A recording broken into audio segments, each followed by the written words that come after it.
End.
It's totally up to you guys. And as an added bonus, when we hit 50, we activate Bellavision for the evening. But as an added bonus, if somebody is so generous as an individual person donates $25 or greater, and that could be a Cash App, a PayPal, a Super Tip, a Coffee, Ko-Fi, a Rumble Rant, a Super Chat, or even 5 gifted memberships on YouTube, Rumble, Kick, or Twitch, would automatically activate Bellavision for the evening. So away we go into some news stories. How's that sound? Sound good to you? Sounds good to me. Where is Mrs. Mitch? She's still in China, from what I understand. As far as I know, still in China. Still in China. Wait, what? Is that right?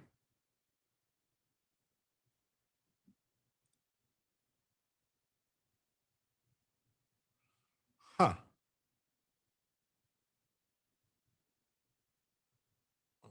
So anyway, so first news story of the evening. I thought I had, hey, if when Greg comes around, I'll just block him so I don't see him and let you deal with him. I can't time someone out night after night. Okay. Well, all right. I'll take care of it. Don't worry about it.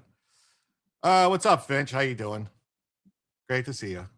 So shocking undercover raid reveals secret workings of California multi-million-dollar welfare fraud scheme. It's crazy. It's crazy. It's crazy. Wait, what? You want to jerk me around with this ads and stuff here? Seriously? What are they doing here? What is going on here? What is with the fucking pop-ups everywhere? Jesus, what is happening? Huh. Sorry to barge in on your day like this.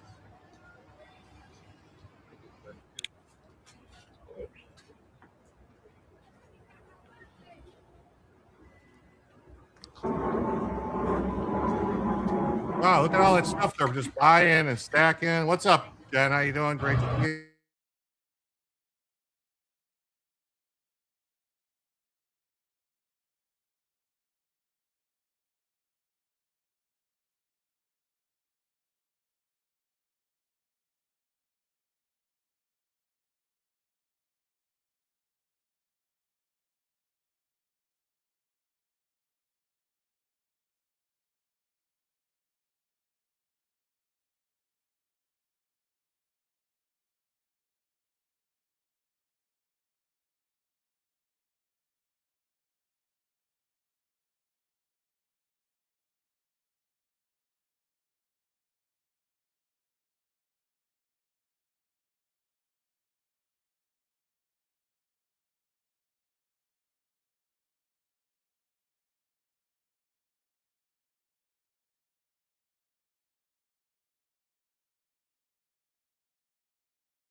Okay, I don't know what's going on. I don't know what's going on. There's something going on with my internet just crapped out all of a sudden. Like immediately crapped out. Like I don't know what happened. Please stand by. Yeah. No, it's all right. Just hold on. Let me try to get it fixed. Let me figure out what's going on here. Like as soon as I started playing this, as soon as I started playing this thing, it just crapped out.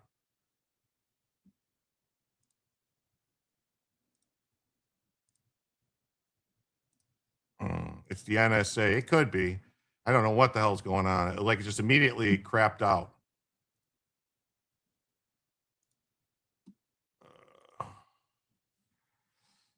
So massive fraud waited for you. Thank you. Massive fraud uncovered in a raid in California. I don't know what you guys saw and didn't see. I don't know what happened. My back is good. Everything's good. So here we go. Massive fraud. Let's try this again. Started marching on the daylight boys.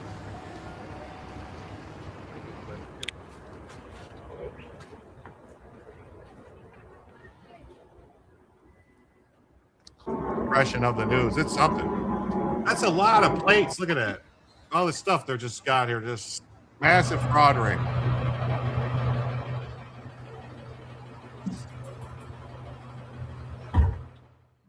Wow, massive fraud ring. Massive fraud ring. Wow. So federal agents busted an alleged snap fraud ring in dramatic fashion, taking down a cashier.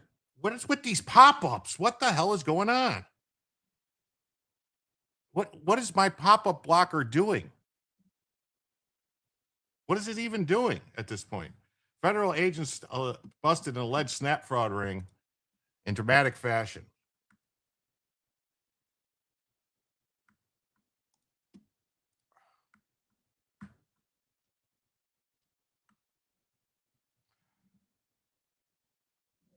In LA, taking down a cashier accused of paying kickbacks to welfare recipients for bogus purchases. Taking a coffee break. Something is going on.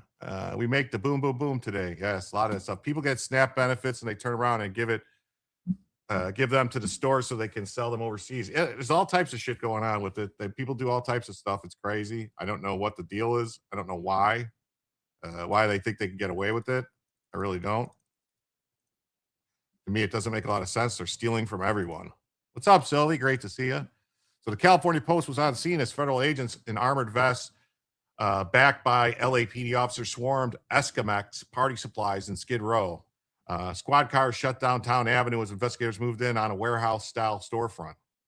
Agents surrounded and cuffed Jesse Cervantes Gomez as the Los Angeles resident exited the bodega. It's not really a bodega, is it? Bodegas I thought were just New York stuff. Cervantes thought he was meeting a fraudster for another welfare kickback, but instead he was going to jail. No one's been stopping them. That's why. Well, yeah, no one has been. That's crazy, isn't it? Crazy that no one's been stopping them. Eventually, someone should. Yes. Give the show a like or NSA will spy on you. Definitely. Hey, Lady Bama, what's up? Great to see you. He was heading to jail. Oh, no, I'm heading to jail. Federal officials say the true size of snap fraud in the state remains unknown, although it's estimated to be in the tens of millions of dollars. I would say tens of billions.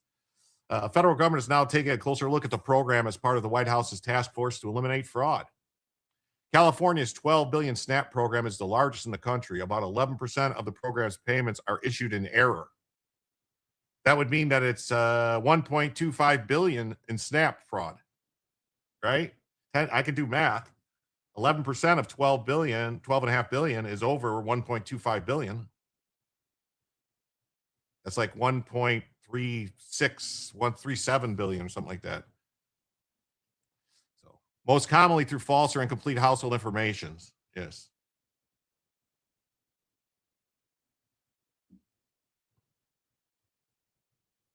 The program's administered by the state, and the state does not do a good job to weed out fraudsters.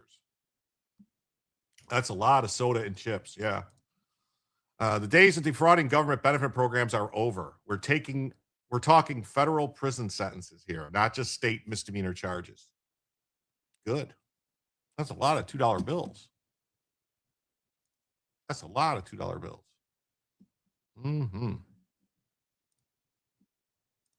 That's a lot of $2 bills. Lot. That is a lot of $2 bills. That's crazy. That's like really crazy. I don't get it. Doesn't make a lot of sense to me. Why that they would keep that, letting them get away with stealing all our money. I think I know why, because they don't really care, because it's not their money, it's our money. And people that work for the government don't really care because, they just going to get more. That's the way they look at it. They'll always get more money. So they can just steal more. And no one ever pays a price. No one ever pays a price for stealing our money.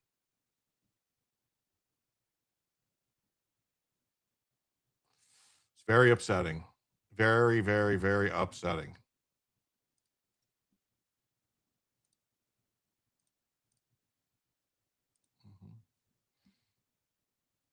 Thursday's takedown is just what the hell just happened? Thursday's takedown is just one of at least 4 such raids conducted in LA on Thursday by the U.S. Department of Agriculture. Your camera is blurry and delayed. That's not good. Oh wow, is my internet speed the problem?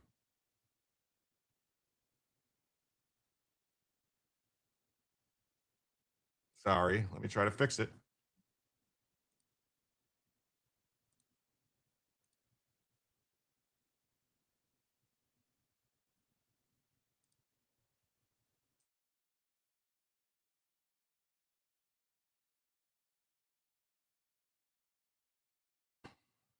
Is it better now?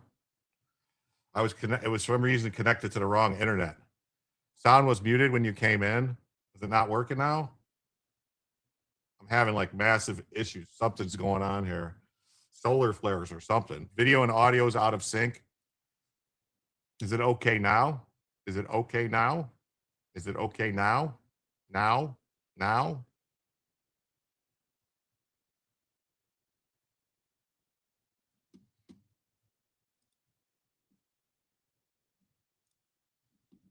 Sounds fine now.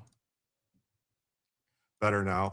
Yeah, something happened where my fiber dropped out and it connected to Starlink and it was like not really a good connection. So, uh, did you forget to give Joe his cut? Yeah, I don't know. Should be good now though. I don't know why my fiber just crapped out for a second there. Something weird. Seems fine now. All right, good. So, so the system's also known as Food Stamps, a SNAP program that provides monthly funding to help low-income residents buy groceries. Benefits are issued on electronic benefit transfer cards. Good now. Yeah, I can hear you now, CF Rob. Thank you. Which functions like a debit card, which is almost as good as cash because that's as good as money. So, Bill Asaley says that such welfare benefits are often used for illegal fraud, kickbacks, or for the purchase of prohibited products such as alcohol and tobacco. Uh, SNAP benefits are intended to provide monthly food assistance to low income individuals, not enrich fraudsters. So we will crack down on and continue to arrest those who defraud American taxpayers. Following Thursday's raid, USDA issued violation notices to 33 SNAP authorized retailers across the city. The illegal exchange of SNAP benefits for cash and sale of prohibited items such as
All right. I don't know what's going on. My computer keeps, I don't know if it's my computer. I don't know if it's my router. I don't know what's going on, but something keeps basically just like freezing and like dropping my internet out. I don't know what it is. I don't know if it's my computer, something wrong with my internet card. I'm sorry.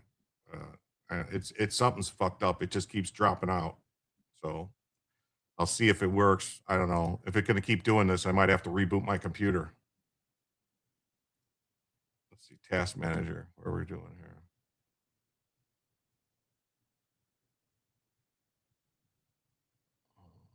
Says I'm using a lot of memory. I don't know. Anyway.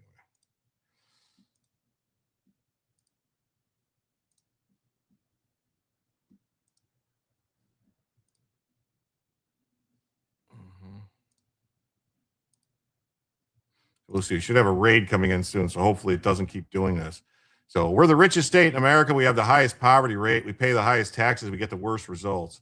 I wouldn't bother rewinding, Kelly. It's been like a lot of herky jerky start and stops with different stuff going on, causing issues. So we'll see. All good now. Okay, I hope so. So, because the epic levels of fraud have been allowed to go undetected and unpunished. Yes. 6 stores were charged with selling SNAP benefits in exchange for cash, while 27 stores were charged with exchanging SNAP benefits with for a range of prohibited items, including beer, hard seltzer, bottles of liquor, vape devices. Yes. Something's going on too, because it's not like even connecting other stuff, whatever. We'll see what happens here. So only the good die young. Yeah, we'll see. So federal investigators identified Escamex as the potential target for fraud after noticing that the low volume grocery store processed $706,000, $732,000 in SNAP purchases from April 2025 to April 2026, nearly twice the amount as its closest nearby competitor. Well, that'll get you.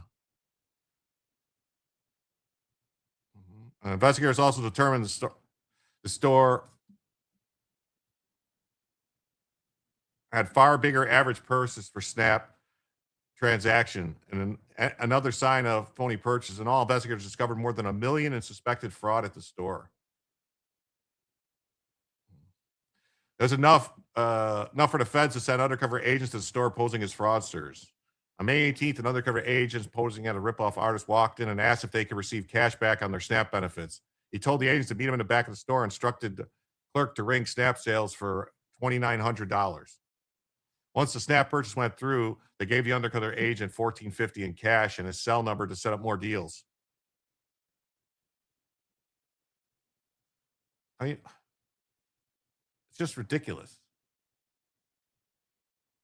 A month later, undercover agent came back and conducted a similar deal, this time charging $3,240 in phony purchase and receiving $1,740. Wow. Hey, thanks for the raid. We've been having a lot of internet issues. I keeps dropping out. Hopefully it doesn't happen. I want to thank everybody who's here.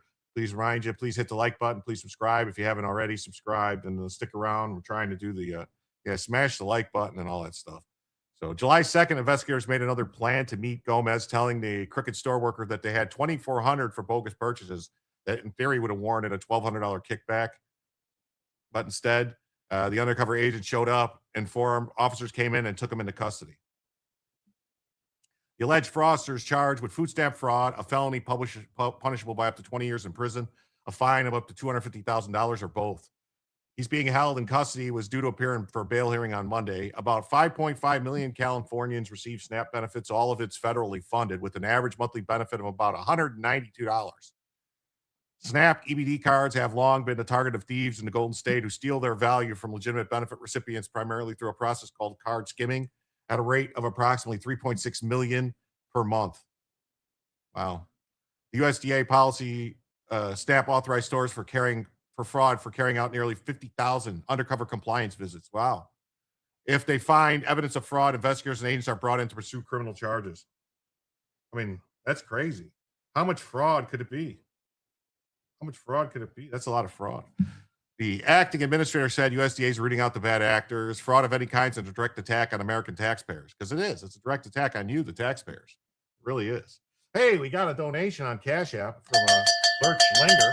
Thank you so much, Lurch Linger, for the 5 on Cash App. That means we are now just 95 away from ending a first additional hour and just 45 away from activating Bellavision. Thank you all so much. Hail to the Raiders. That's right. Good to see you, Brian Ogden. Great to have you here. Yes. Yes. Hail to all the Raiders. Okay. So USDA U.S. launches powerful strikes on Iran after attacks on ships in Hormuz. U.S. forces launched a series of what the military described as powerful strikes against Iran early Wednesday after Tehran attacked 3 commercial vessels. It was a clear violation of the ceasefire. The escalation followed a series of Iranian attacks on commercial vessels transiting the strait.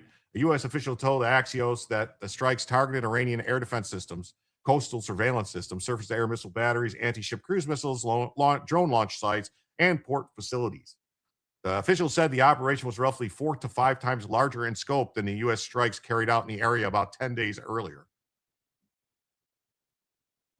I should reboot my router modem after the show, shut it down for at least 3 minutes. All right, I'll try that. U.S. CENTCOM forces began launching a series of powerful strikes to impose heavy costs. Heavy costs, they say. Saudi Arabia condemned in the strongest terms Iran's targeting of the Saudi tanker Wedyen and the Qatari tanker of Al Rakyat, calling the attacks an assault on the security and safety of international navigation and on the global energy supplies. So Qatar likewise condemned the attack. And then on Tuesday, the Treasury Department revoked the licenses for Iran to sell oil to people. So they're back under sanctions.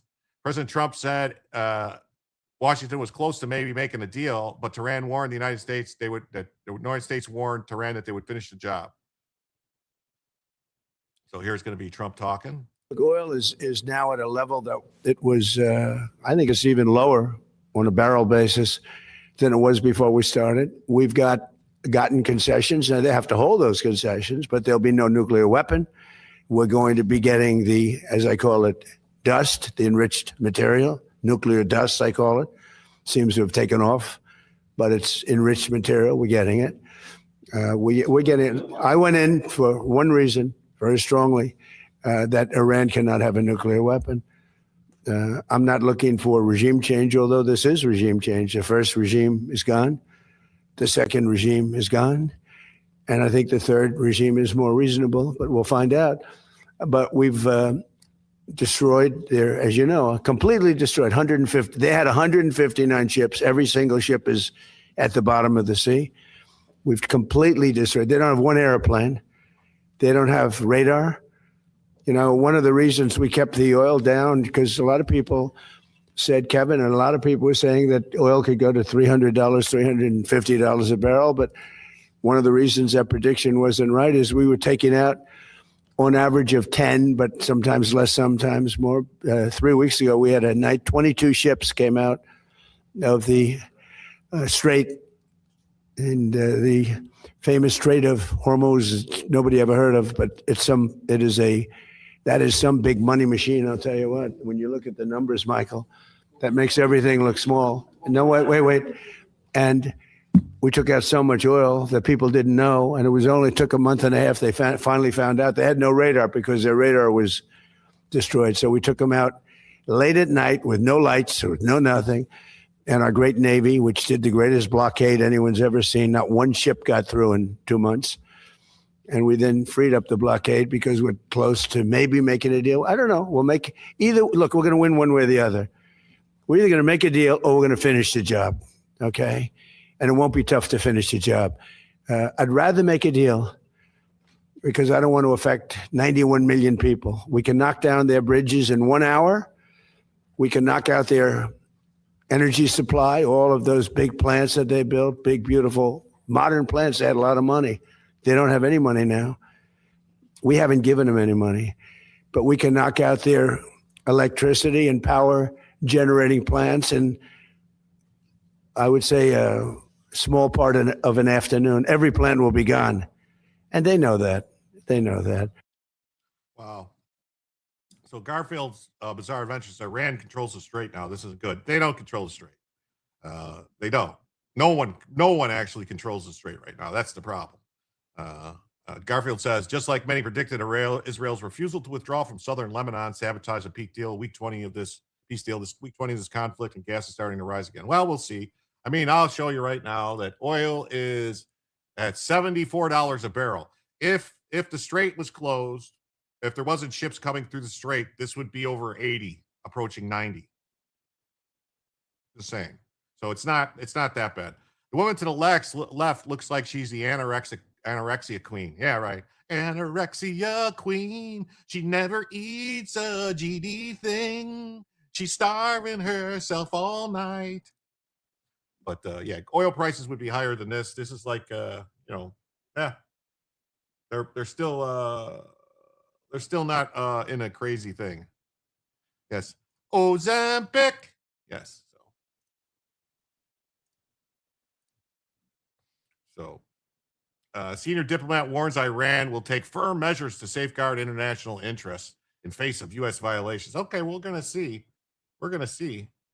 Millions of proud Iranians rallied in unity of Khomeini. Neither of them are moved by any threats. Okay, we'll see. I mean, what should have happened is they should have attacked the funeral and got rid of them all. That's what they should have did. Just saying. That would have been a smart thing to do. Maybe. I don't know. Nobody puts Hormuz in the corner. Yes. She doesn't even beat Biltong, I bet. Yeah, probably not. Probably doesn't even Biltong. So, senior military advisor to Iran, the U.S. is seeking to pass its warships. In practice, the U.S. is acting in a way that undermines agreements. Really? Oh, okay. Well, we'll see. Oh, look at this. Bella, I saw got late action. Need me some Bella before I fall asleep. Well, thank you. Thank you so much. There's Bella. There she is. She moved her bed, so I got to move her camera. So I got to move her camera a little bit.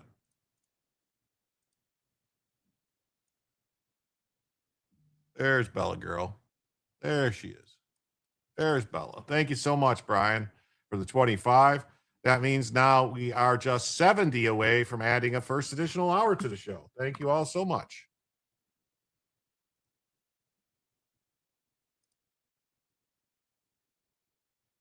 Thank you.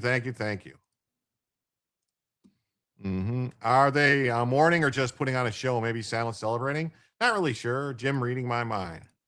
We'll see. Gas was on its way below 350 nationally. Now the speculation markets are going to panic again. Well, they're not panicking right now. I just showed you. They're not. It's not like that's not a panic. That's not. We'll see what happens. We'll see what happens. That's all I can say. We'll see what happens.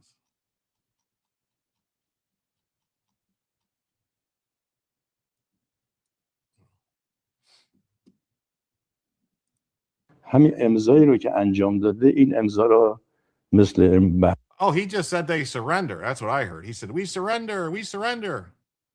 Yes, thank you, Brian.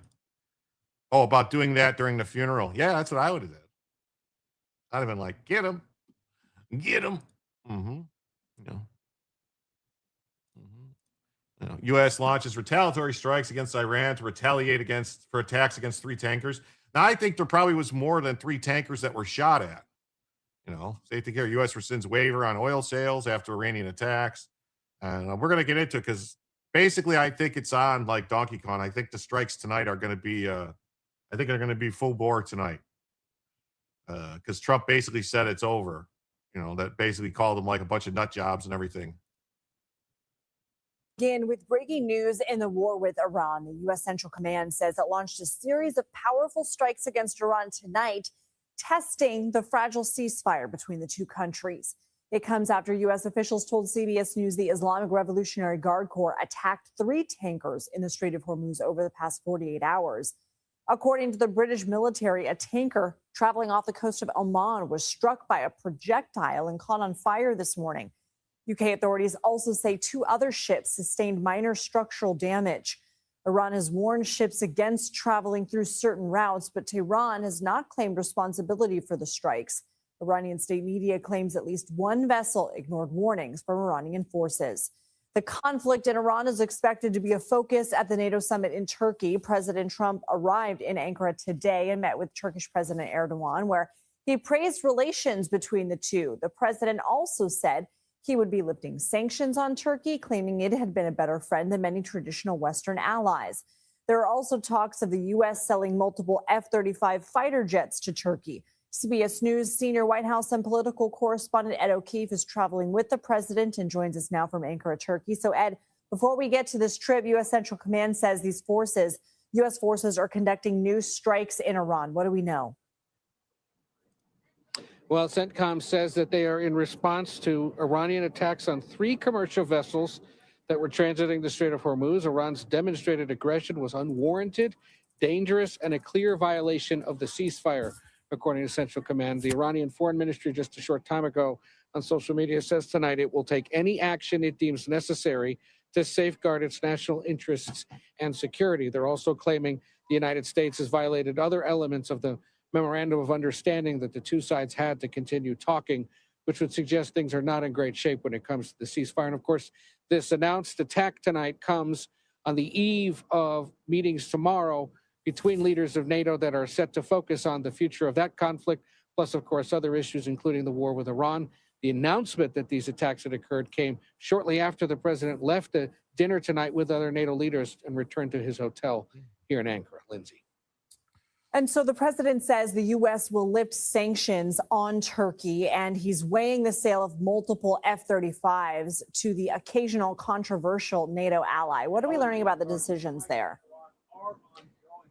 Well, first of all, the fact that this summit is being held in Turkey at all is the primary reason the president says he was willing to come, because he considers Erdogan a good friend and one of the better friends that he has in the NATO alliance. They've known each other since the first administration. They met earlier today at Erdogan's lavish palace that is also set to host the summit, and the president conceded that, yes, he is considering selling F-35 fighter jets to Turkey once again.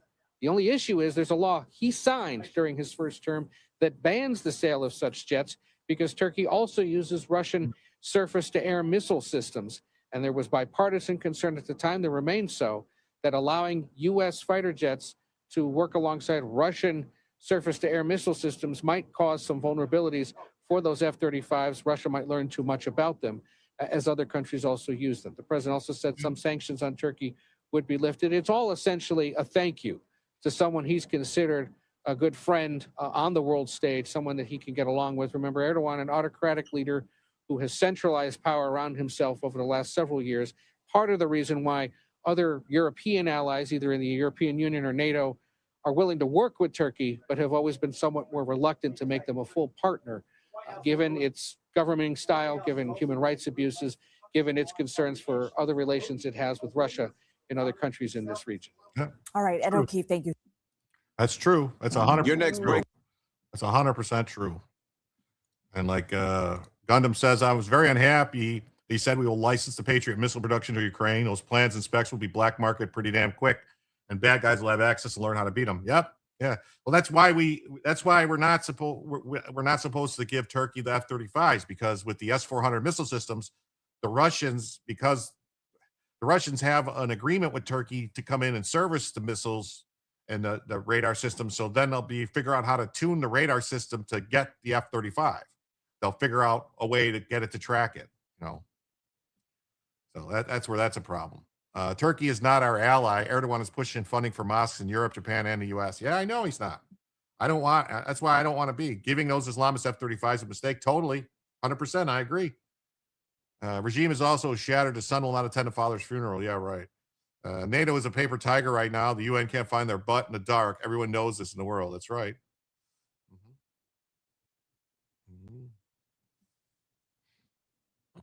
I don't want American troops to go into Iran, but I wouldn't mind taking an island or two. I wouldn't have a problem with them taking Karg Island or whatever, those other Qasim Island, those islands. And then go from there. So we got the strikes. Same thing here. U.S. says it launched a series of strikes.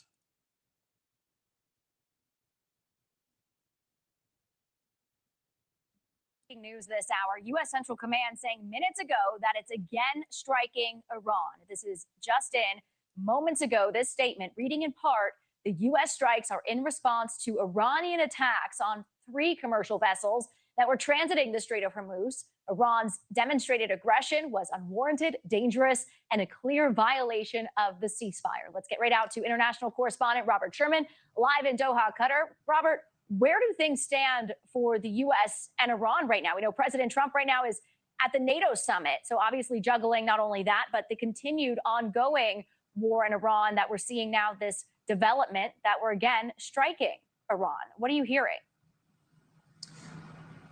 Yeah, we're seeing instability on multiple different fronts here, Kelly, with American forces now striking targets in Iran.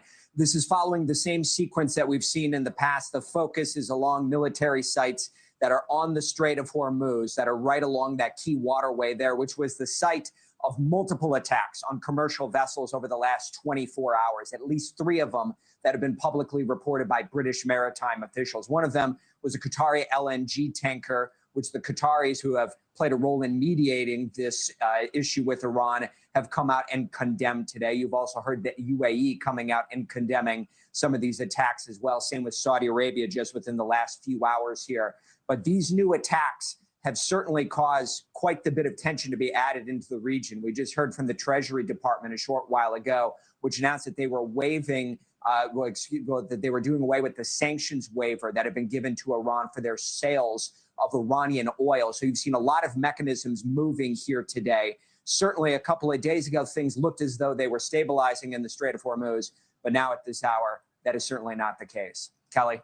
So what do you think this means for the conversations that the president may have at the NATO summit, and then especially for the conversations that are still, as far as we know, ongoing between the U.S. and Iran on the negotiations for a nuclear deal?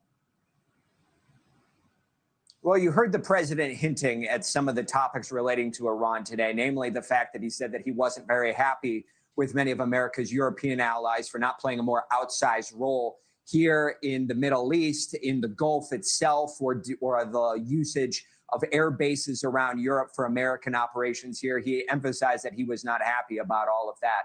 That said, you have also seen the president being very clear that at some point, this is going to have to go one way or another. He said just this week that either a deal is going to be struck with Iran or the United States will go back in and finish the job. Well, you've seen once again direct kinetic strikes being carried out by the United States. And this sequence continues to play out. Iran strikes commercial vessels going through the Strait of Hormuz. American forces hit Iran. The situation stabilizes, and then it seems to repeat a few days later. Kelly? Exactly. And we know his team is there with him, his national security team. He has Secretary Rubio as well as Secretary Hegseth there with him at the NATO summit in Turkey. So following this over the next 24 hours as well, while he's there meeting with leaders from around the world. Robert Sherman will continue to follow this live in Doha for us. Thank you. Wow. Wow. That's crazy. Mm-hmm. Okay. So what you're seeing here is federal agents on the porch of the home of David.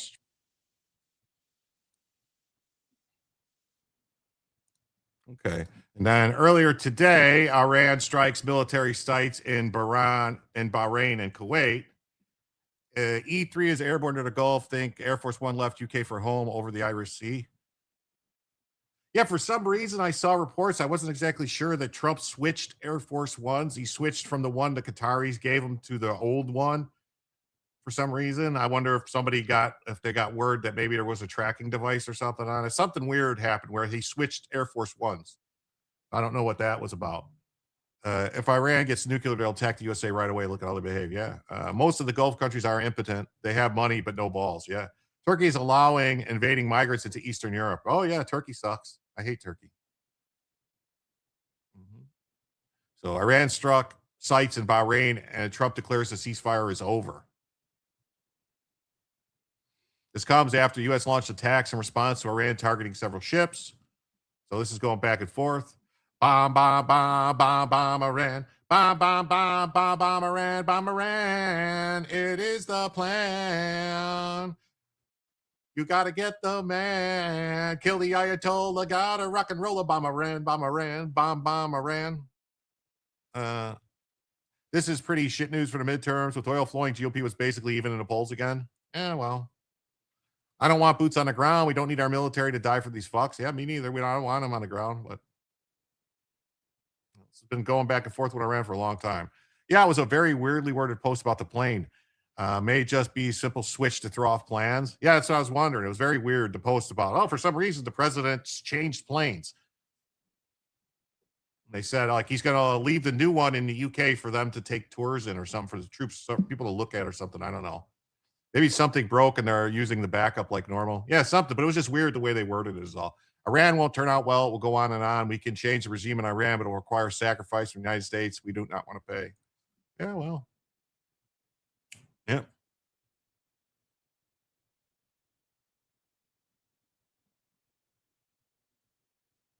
Here's Trump saying the ceasefire is over.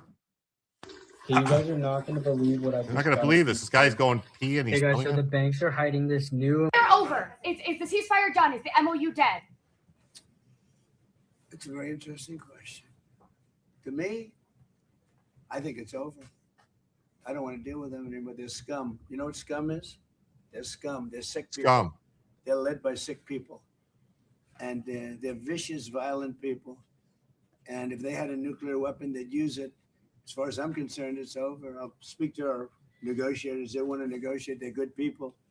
Steve Witkoff, Jared Kushner. But they have to come back to me. As far as I'm concerned, it's just a waste of time dealing with them. They're liars. We make a deal. And if I make a deal with him, we have a deal. And he goes out, he talks. We make a deal. Everyone's agreed. No nuclear weapon. We make a deal. They go outside, talk to the press. They say, we never even talked about it. There's something wrong with them. They're cuckoo. As far as I'm concerned, it's over. Yeah. Garfield says, remember when the Soviets gifted the U.S. that giant emblem that turned out had a listening device in it? Wouldn't be surprised if they found out something similar on a gifted plane from a Qatar. Well, that's what I'm wondering about. Nobody said anything, but that's kind of what I'm wondering. I hope Jared and Steve are safe. Yeah, me too. It's the objective that makes it all worthwhile, and I don't believe we can fulfill that objective. I don't think there's anything that the United States can't do if they put their mind to it. You know, the United States could do just about anything if they actually put forth the effort, the will. It's all about will. It's a battle of wills, and we will win. Oh, that's a joke. Why would Trump waste all his political capital on that issue the Americans don't care or support?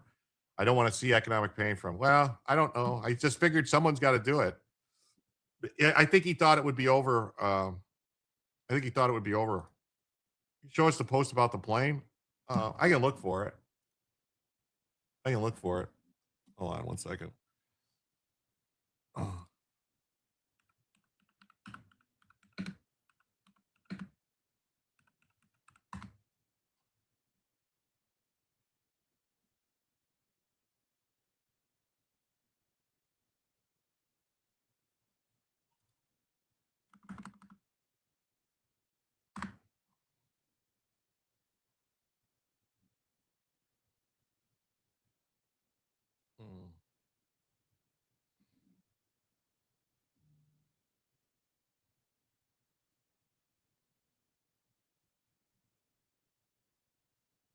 Here, I don't know. Something's going on here.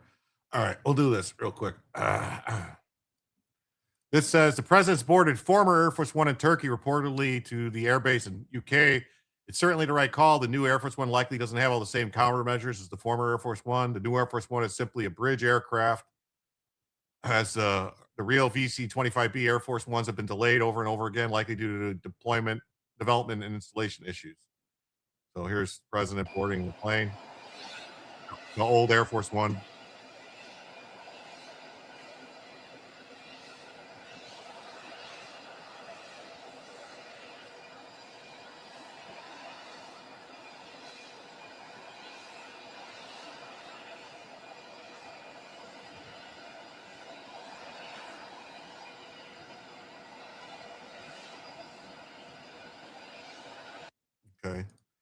Uh-huh. Yeah. This guy says, I find it reckless that Trump would travel anywhere, foreign or domestic, in a plane that's less safe than the old Air Force One. It's not really about what he is or isn't allowed to do. POTUS always has the final say. All right. And then this one says, the press pool has been advised to keep our window shades closed. It's not immediately clear why, but the pooler felt need to mention that in her final report before she lost signal, as press don't get Wi-Fi access aboard Air Force One. Could be something as innocent as allowing people to sleep, but I've not seen that included in the pool report before. They told them, leave your shades closed. They don't want any lights. Well, that's to keep lights from shining out. They don't want to have any lights for anyone to see as they're flying. That's what that was about. And then this 39 minutes ago, President Trump boarded the new Air Force One in the UK en route back to the White House after a successful trip. Iran is reeling from strikes. NATO is finally admitting they shouldn't freeload. This is the president getting on the new Air Force One.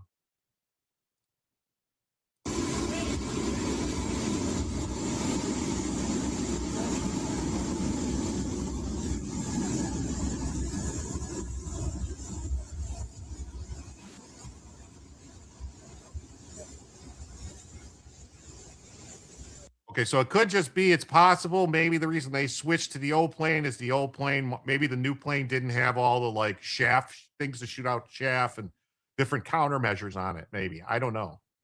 The blue and the new plane went together. I thought it may just be a simple switch. I first thought the new plane was not to leave the country, but okay. Uzelian says that plane was stripped to the bones. They had to do it to run the wires for all the custom electronics the Air Force puts into it. So it's quite possible that they just switched to the old plane because maybe the new plane doesn't have the countermeasure stuff, the chaff, the radar jammers, different stuff. Who knows? Hey, King of Biltong's here. Good afternoon, everyone. How you doing? Gonna be in and out. Still have some work to do this evening. Well, thank you. If you guys are hungry, if you're in and out and you feel the need that you might want something to eat, and you think, hey, what's great is some protein. So then check out, the King of Biltong over at www.biltongusa.com and get yourself some premium all-American made biltong. If you use promo code JIM, you'll get 10% off.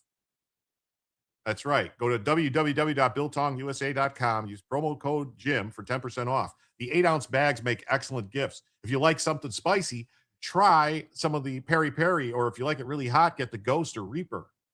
They also have a bunch of other candies, cakes, and cookies and snacks that you could try, and from all around the world. But the biltong is 100% American made, 50% protein, just for you. The King of Biltong's meat can't be beat, and nobody beats our meat at King of Biltong.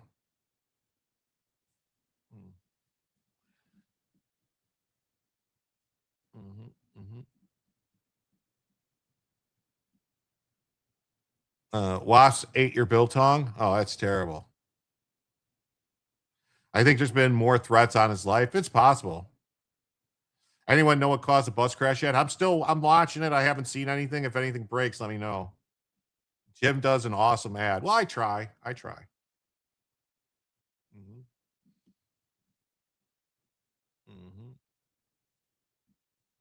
Oh, here it is. Pikesville bus crash. All right, we'll check on that in a minute.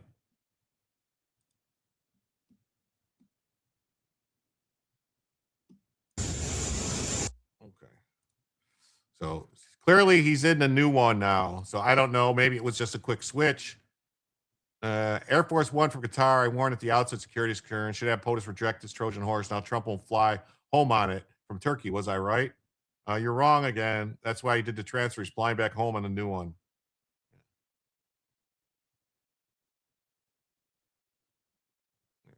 So he stepped off the old one and got onto the new one and left England on a new one.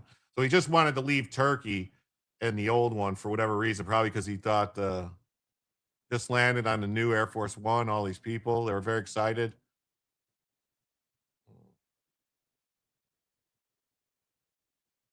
Trump won't fly the new one out of Turkey as the Iran war resumes. All right.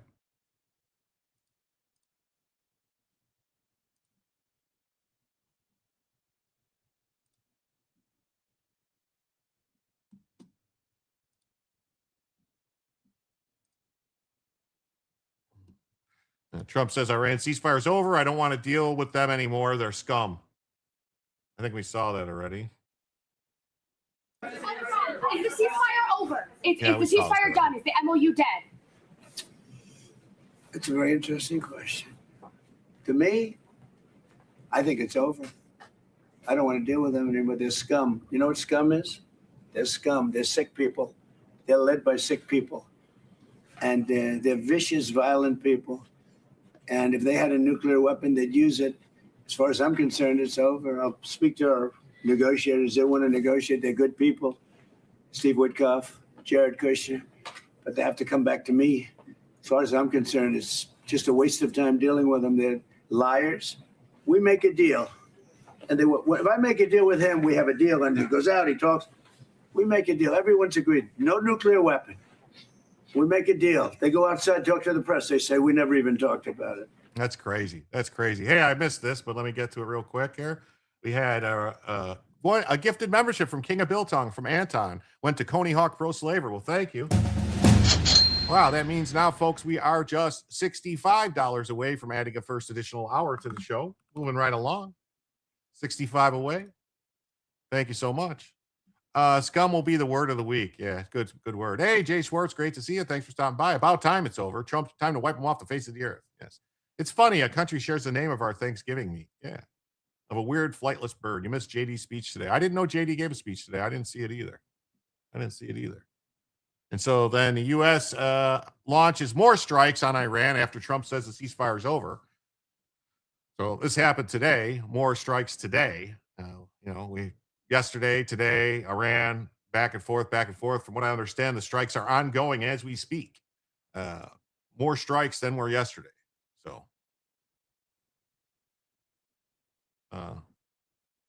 that's not what I would have said, but he's POTUS, not me. Yeah, so we'll see. And says they have started conducting additional strikes against Iran.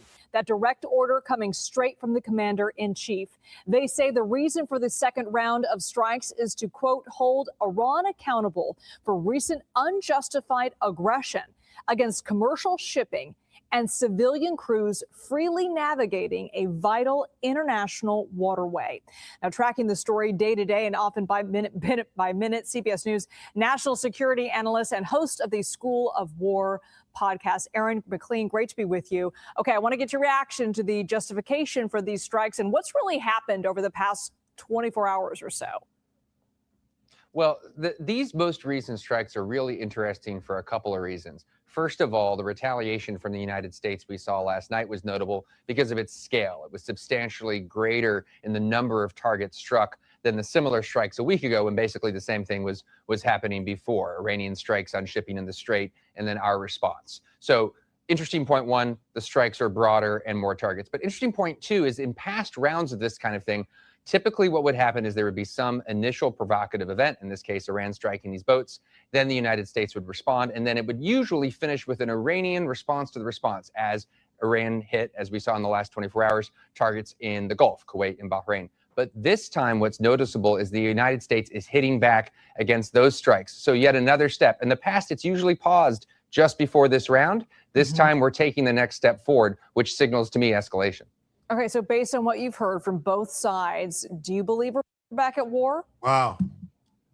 Well, that's a good question, and it sort of depends on what you mean by war. I hate to field the question that way, but here it's actually relevant. If what we mean by the word war is we are going back to the level of intensity of operations that we saw in March and early April, we're not there yet. That remains to be seen. The reports we're seeing coming, sort of trickling in about where these particular strikes might be hitting still seems to be maritime targets in the vicinity of the Strait of Hormuz. CENTCOM says it's striking targets to preserve freedom of navigation. So it's still geographically limited. So we seem, based on these initial reports, to that zone. If we see strikes deeper into Iran, that would be an indication that we could be heading back to something like what you say, something broader and closer to the full-scale war of a couple months ago. When you say deeper into Iran, are you talking civilian targets or are you talking more infrastructure? I mean, what do we mean by that? Well, I meant physically, geographically, for example, targets in the Tehran area, targets not directly related to the Strait of Hormuz and the maritime mission set. So that would be one way. Obviously, there are these infrastructure targets. The president has threatened that in the past. He threatened, quote unquote, bridge and power plant day back in early April to go directly after the Iranian economy. We really haven't seen that. you're right, that would be a major escalatory step, which we haven't had any reports of yet. If we saw that, then yes, I think you're definitely seeing indication of a return to something like war.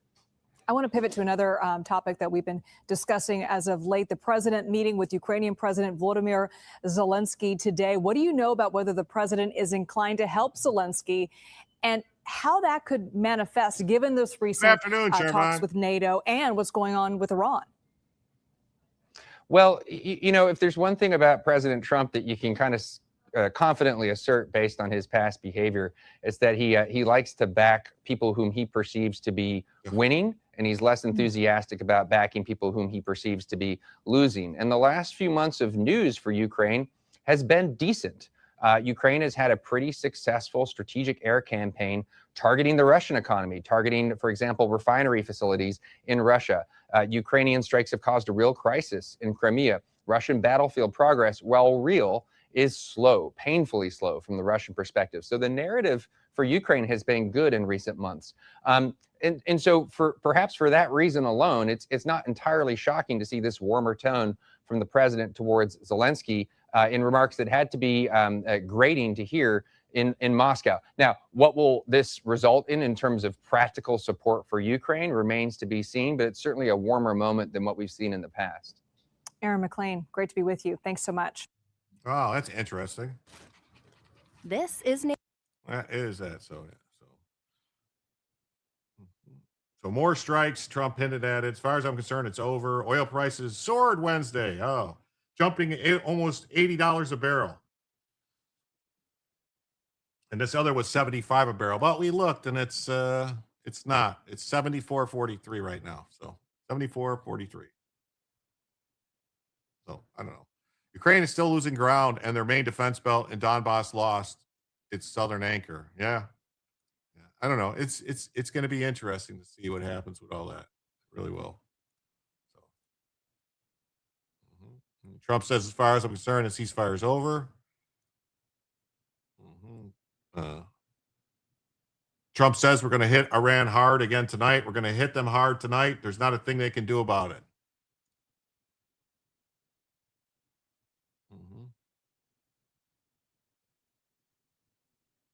Wait. There we go. All right.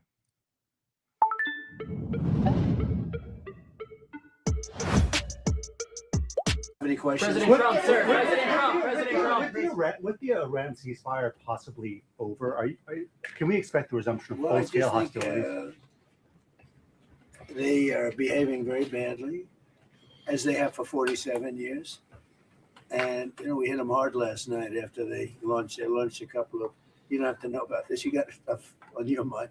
But they launched a couple of drones and one rocket, one missile, and at chips, because they were in the strait, which they have every right to be. And so we hit them very hard last night. Very, very hard. Probably hit them hard again tonight. I'll give them a little warning. We're going to hit them hard tonight. But we'll see how it all works out. No, I'm not happy with them. It's like, for instance, we'll have a meeting and we'll talk about the denuclearization of Iran, because that's what the war is. It's not a war. It's really the denuclearization of Iran. And we'll have a meeting and we'll talk about just that. That's because my whole thing is not about regime change. It's not about that, although I think it's regime change when you knock out the first group, the second group, and now you're at the, I think that's maybe the ultimate regime change. But that's not what it's about. It's about, we don't want them to have nuclear weapons. And it's denuking or denuclearization. And I think we've made a lot of progress. And they'll get out of the room. We'll talk about it like we're here. They'll agree on everything. And then they'll go and have a news conference and say, we never even talked about it. They're cuckoo. There's something wrong with these people. And for 47 years, they've been the bully of the Middle East. And they're not the bully anymore. They're not the bully anymore. And all we want, it's very simple. They can't have a nuclear weapon. That's what I'm there for. President Trump, sir. President Trump. If they did, they'd use it. And we're not going to let that happen. Yeah. They would use it if they got it. They would use it if they got it. That's what's happening. That's the deal. So.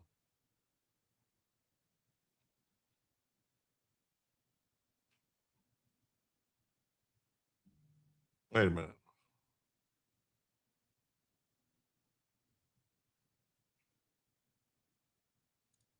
We got If you have more than $250,000 in a bank or retirement account, federal law does not protect what's We on knocked Iranian out ports? 159 ships in 1 week. That's good even for you, right? 159. Their entire navy is at the bottom of the sea. And now they have little boats, little tiny boats that go around. And we knocked about 28 of them out last night with the same weapon we use with the drug people. You know, drugs are down, by the way. Drugs by sea are down 97%. Meaning nobody wants to get into those boats and take drugs. They're down 97%. And we're using the same thing for the mine boats. You know, they like to drop mines in. And we hit a lot of them last night, like 28. We knocked out 28 boats last night, little ones. That's all they have is little ones. Are you going to try to take out more tonight? Will we go tonight? You know, normally I wouldn't tell you. But you know what? There's not a thing they can do about it. So the answer is probably. There's not a thing they can do about it. Military strategy. He just said he's going tonight. Yeah. President They deserve it. They deserve it. Oh, okay, so that's what's going on. That's what's going on with that. All right. We'll probably conduct more strikes against Iran.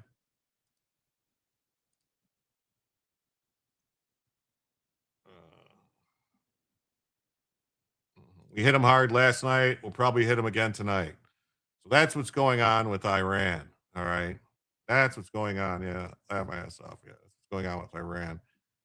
Let's do this. We're going to check in. There was a mass casualty event. A bus crashed into 7 cars in Pikesville and leaving 28 injured. Let's see what's going on with that real quick before we jump into some other news. All right.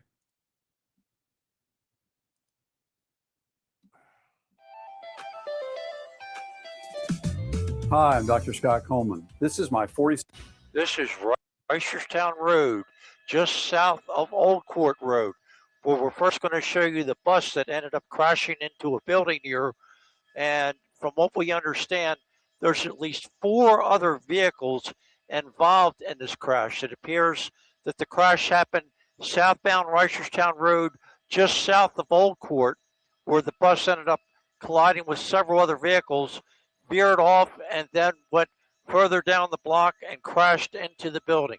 Now, I'm being told 28 people are injured in this crash. They were setting it up as a triage operation here at the scene, as you see red, yellow, and green there on your screen. They had 23 people that were considered green. They had 4 people that were yellow, and they had 1 person that was considered red. Now, the bus driver was trapped in there for quite some time.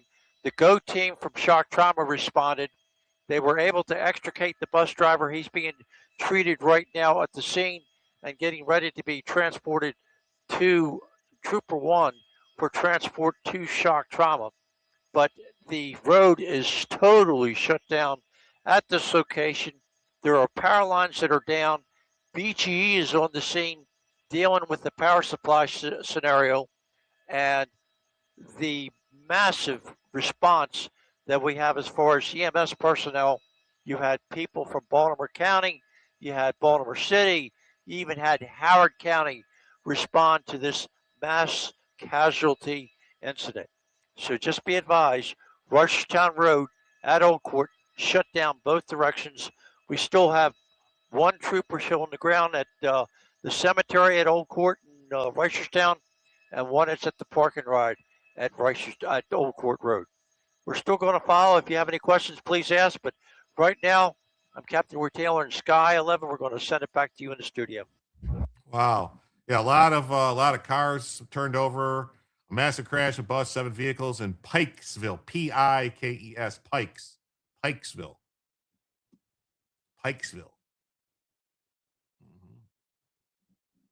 Oh, I saw this. We cannot learn proper English, so let's add black English.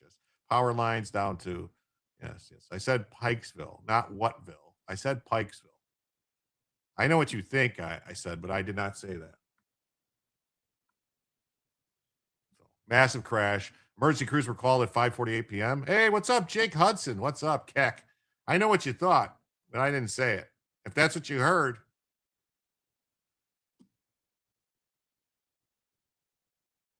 Authorities declared a mass casualty event. Medevac helicopters took people to shock trauma go teams.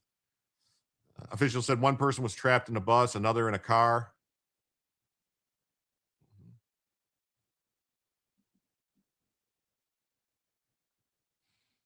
What's up, Credo? What's up? How you seeing?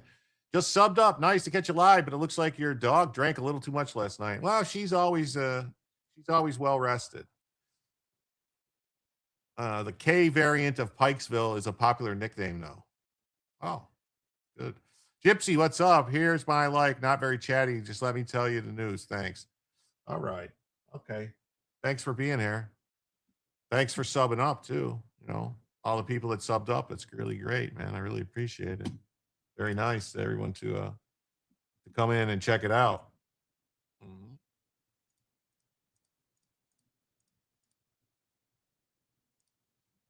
So one of the cars overturned on its roof on the sidewalk. Several other cars were seriously damaged. Baltimore gas and electric crews had responded to the address for downed wires. Oh, thanks for tweeting out the stream. It's a K-shaped economy out there. It sure is. It sure is. Thanks, Jake. Baltimore Gas and Electric responded. BG&E said in a statement that there was one downed utility pole.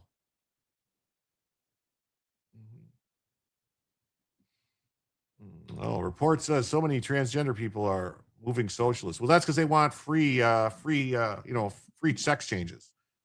So the report will be updated.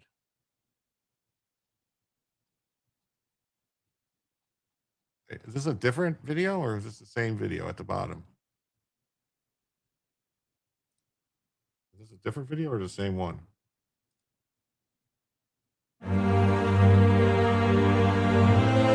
Wow, coffee. This is wild. I'm telling you, like when I called our executive producer, I literally said the first words were, "This is crazy." We have the bus right here behind us. And what you can't see, because police have really been blocking off this area, is that there are several cars that were struck, like as you mentioned. I saw one that was actually flipped over here as well. And again, I mentioned this earlier. This is a busy shopping center. It's 5 or 6 o'clock at night. You have people that are getting off from work, people that are going to stores and stuff like this. So for something like this to happen, it's just wild. 28 injuries or 28 people that were injured and all of this. One in critical condition from what we're hearing right now. They're waiting BGE crews to come out here because power lines are down as well. They have help coming in from other areas. I'm actually joined here right now. Come on in with Miss Crystal here. And you were in one of these stores here, one of these shops, when all of this happened. Tell me, what were you doing and what did you see or hear? Yes, so we were in Neha's threading, Neha Spa, and I was getting my nails done in the basement level. And we just all of a sudden heard this huge shaking and booming of the building. And at first we just thought maybe some shelving had fallen. We like on the cars that go boom. We're Neela and Bunny. And she said, there's a bus on the side of the building. And we're just like shocked and awe, because that's the last thing you expect to hear. We thought, maybe a 1-2 car accident. Then we come out and see that it's literally at least 10 and flipped over, the power lines down. It's very troubling. Like, I don't even know what could have been the cause. I don't know. Yeah. When you came out here and you saw this, what was going through your head? Like, just seeing that car flipped, seeing this bus here? Yeah, I mean, just giving thanks to God, because I'm here with my son. It's like you said, it's very busy. The car could have come through the store. Thankfully, all of the glass is fine, no shattered glass in the shop, but it's just something that really sobers you, because it could have been way worse for the businesses here and the people, walking or coming back and forth. I don't know the extent of people's injuries. I hope, no one is fatal, but I was just thankful that we were all okay. I'm thankful that you're okay too. Is this your son right here? Mm-hmm. Yeah, you're here with your son, so I'm thankful both of you guys are okay. Thank you so much, Miss Crystal. I really appreciate your time. Again, really wild scene out here right now. 28 patients, one in critical condition. Medevacs out here, help from other areas are out here as well. Power lines down. We're going to continue to get more information, and as soon as we do, we will bring that to you on air and online. Back to you guys in the studio. People. Kyrie, thank you. And this is a breaking situation, so make sure you stay up to date with the latest information in the WBAL TV 11 News app, and of course, much more we'll have coming up tonight at both 10 Maybe and cameras caught the accident. Definitely. Maybe cameras caught the accident. So we'll see. Oh, there's another one. This is someone else's video.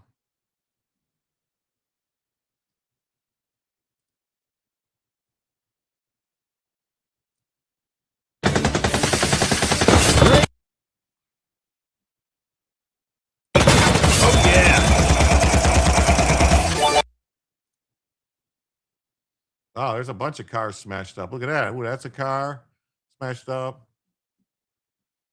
Hey, Apex Comics. Great to see you. Thanks for stopping by. Hey, Miss Hacker. Awesome. There's a lot of cars smashed up. Wow, flipped over. Horrible reporting. What path did the bus take? How long was it on the wrong side of the road? Yeah. 0 eyewitnesses. Well, here's the thing. They're used to reporting on like shootings and stuff. So this type of accident, they're just like so happy. They're so happy that it's not like another shooting. Self-driving buses. Yeah. Yeah. Vicious karma. Oh, I can't wait to see that one. That looks like a good story. Vicious karma. We might do that one next before we get into the next story. Let's do this one. I like vicious karma. Wow, can only happen with high speed. Yeah. Yeah, that bus was going out of control. So either it was a medical emergency from the bus driver, or the bus driver snapped and just decided to crash it, or the bus driver was attacked or something and crashed into people. So pro-Palestinian, anti-ICE American citizen living in Ireland brutally murdered by asylum seeker. You don't say. You don't say. Oh, look at her. Oh, wow. Gigi's mom, thanks for being here. Oh, that's a shame. A completely avoidable tragedy struck in Ireland as a result of its open border immigration policies. Or the bus driver was named Vivek. It's possible. Yes. Reporting, like investigation, require answering who, what, where, when, why, and how. Yeah, but they don't seem to want to do it. They just want to be there like, hey, look at, there's an accident here. Look at this, all crash.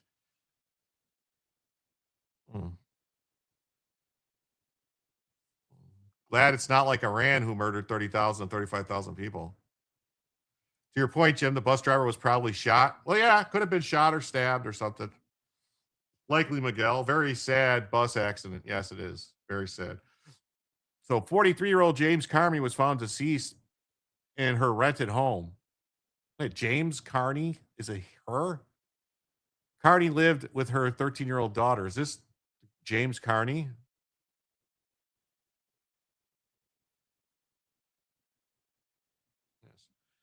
Prayers go out to all those that are injured. Could be why we don't know the DEI hires. Just it could be the Walter Cronkite style of reporting.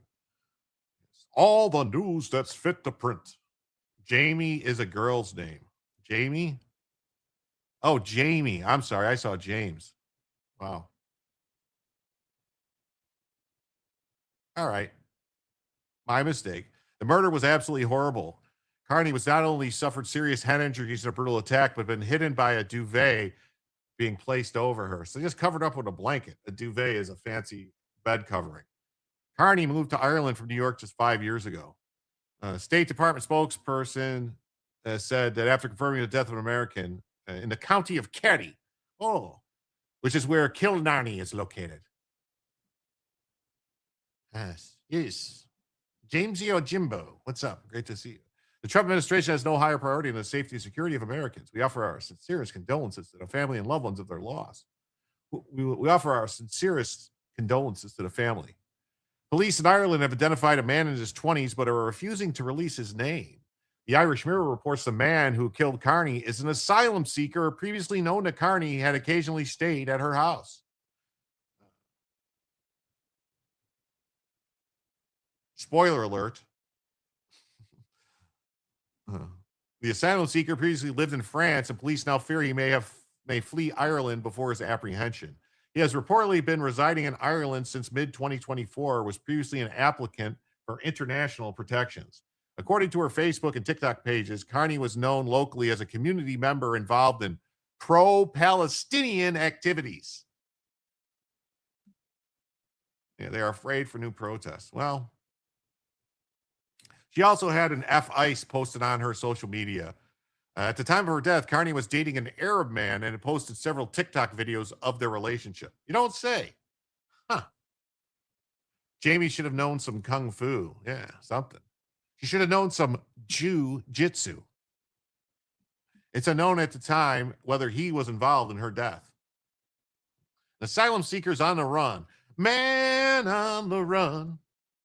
Man on the run. He killed the woman and stuffed her under her bed, and now he's on the run. He beat a young mother to death in her home. 43-year-old American citizen was in a relationship with a man and regularly posted social media content about them traveling together. Huh. Plattner dropped out. All righty. Well, I can't play the music, but this is the, what do you know? You found yourself a nice Muslim and he beat you to death. Too bad. So sad. You know what they say? Allah salam alaikum. Salaikum salami and all that stuff. Salami and bacon and all that good stuff. Mm-hmm.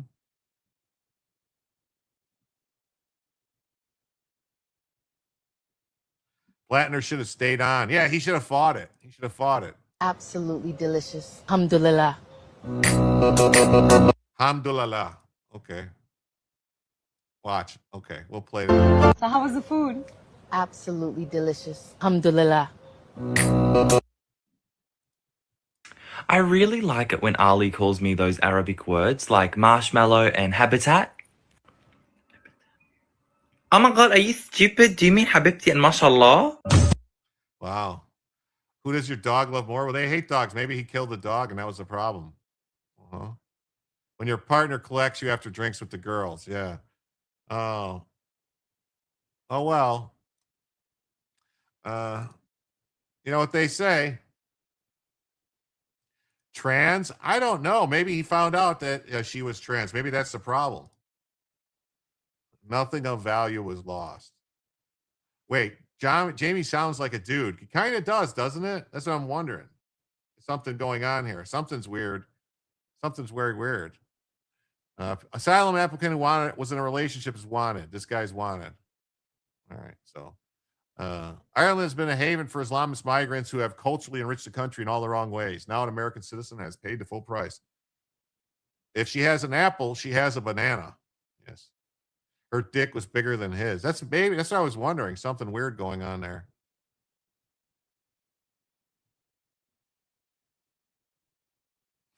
Maybe he found out. Breaking news. Former Milwaukee circuit judge, county judge, Backdoor Hannah Dugan, has been sentenced to no prison time after she was found guilty of instructing ICE agents.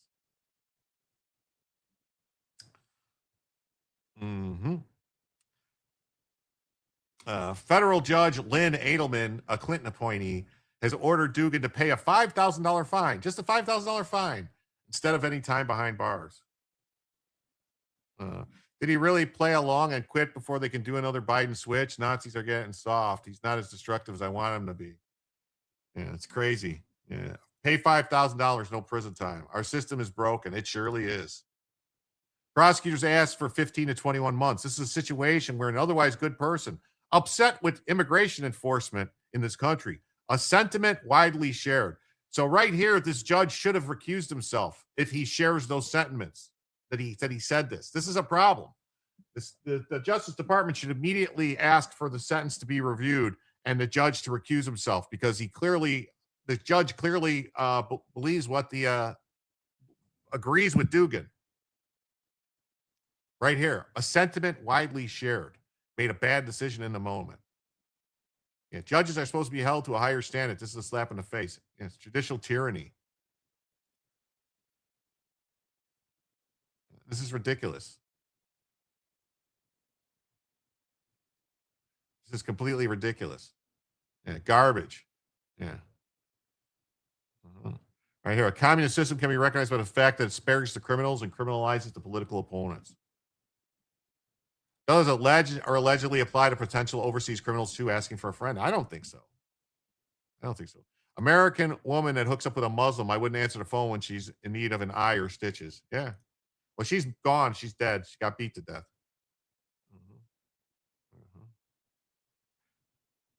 Yeah, what's bad is we still have one of the best judicial systems. Yeah, we do.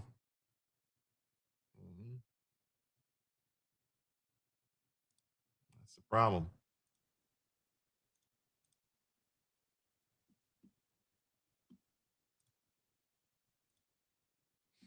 It's bad. Like Shipwreck Crew says here, Judge Edelman finally showed his true colors in the Hannah Dugan sentencing today.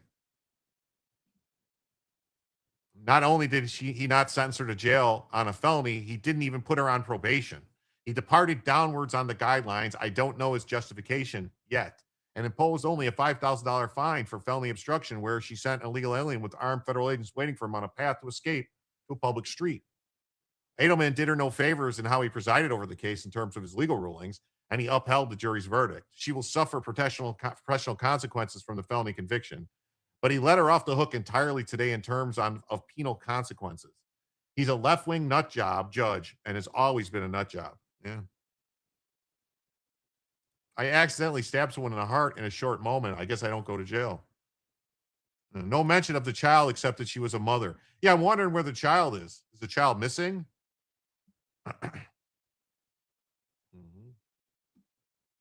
Well, the judicial system can't work properly with political activist judges. Yeah, no one is above the law, right? Apparently someone is. Two-tier justice means just us. Yeah. If you want justice, get a hooker. You want to get screwed, go to court. Yeah. Breaking Plattner suspends campaign, plans to remove tattoo covering Nazi tattoo. Well, it was probably just a sticker anyway, I would think. I think it was one of those fake tattoos. I don't think it was a real tattoo. To me, it looked like one of them things they covered, like a, one of them stick-on ones.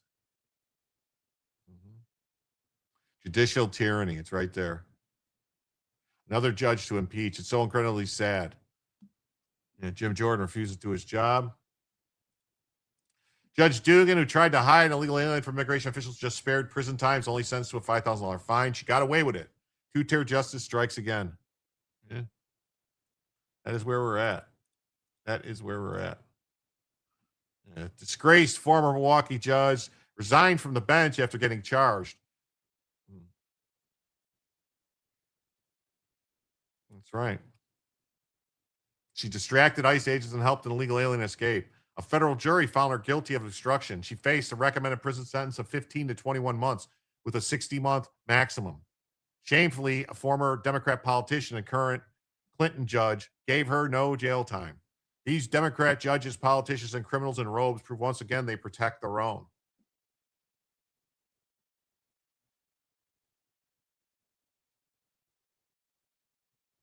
It's crazy. Both of them are anti-white. Both of them goal of harming and victimizing white. Yeah.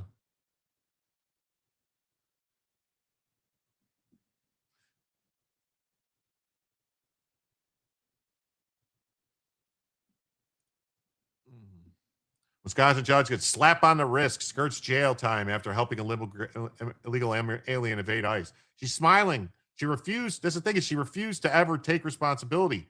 All the shit she did was insane in her trial. What? Looks Max are found dead? Well, judge rewards allies and punishes their enemies. Yes. Yeah, she still thinks she did the right thing. Yeah, and this judge obviously agreed and said, "Oh, it's a sentiments. The sentiments, followed by a bunch of them."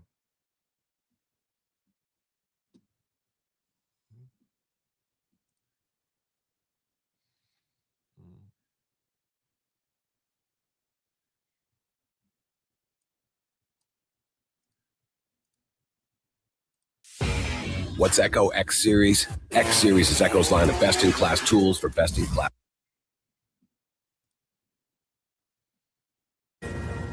Newly released video appears to show a Wisconsin judge speaking to a federal agent who came to her courtroom last month.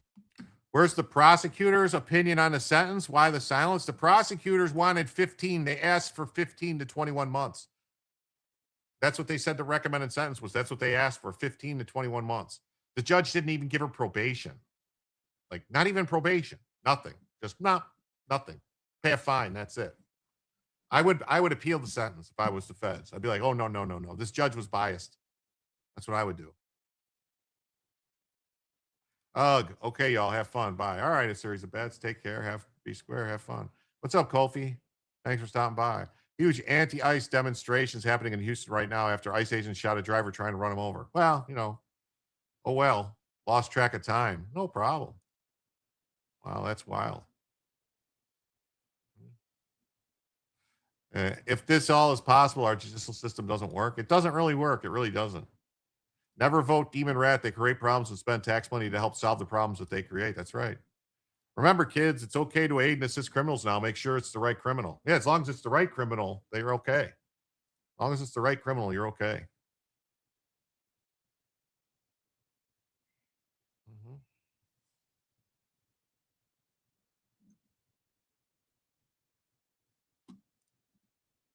To arrest an illegal immigrant. Judge Hannah Dugan facing federal charges after being accused of helping the migrant slip out of court.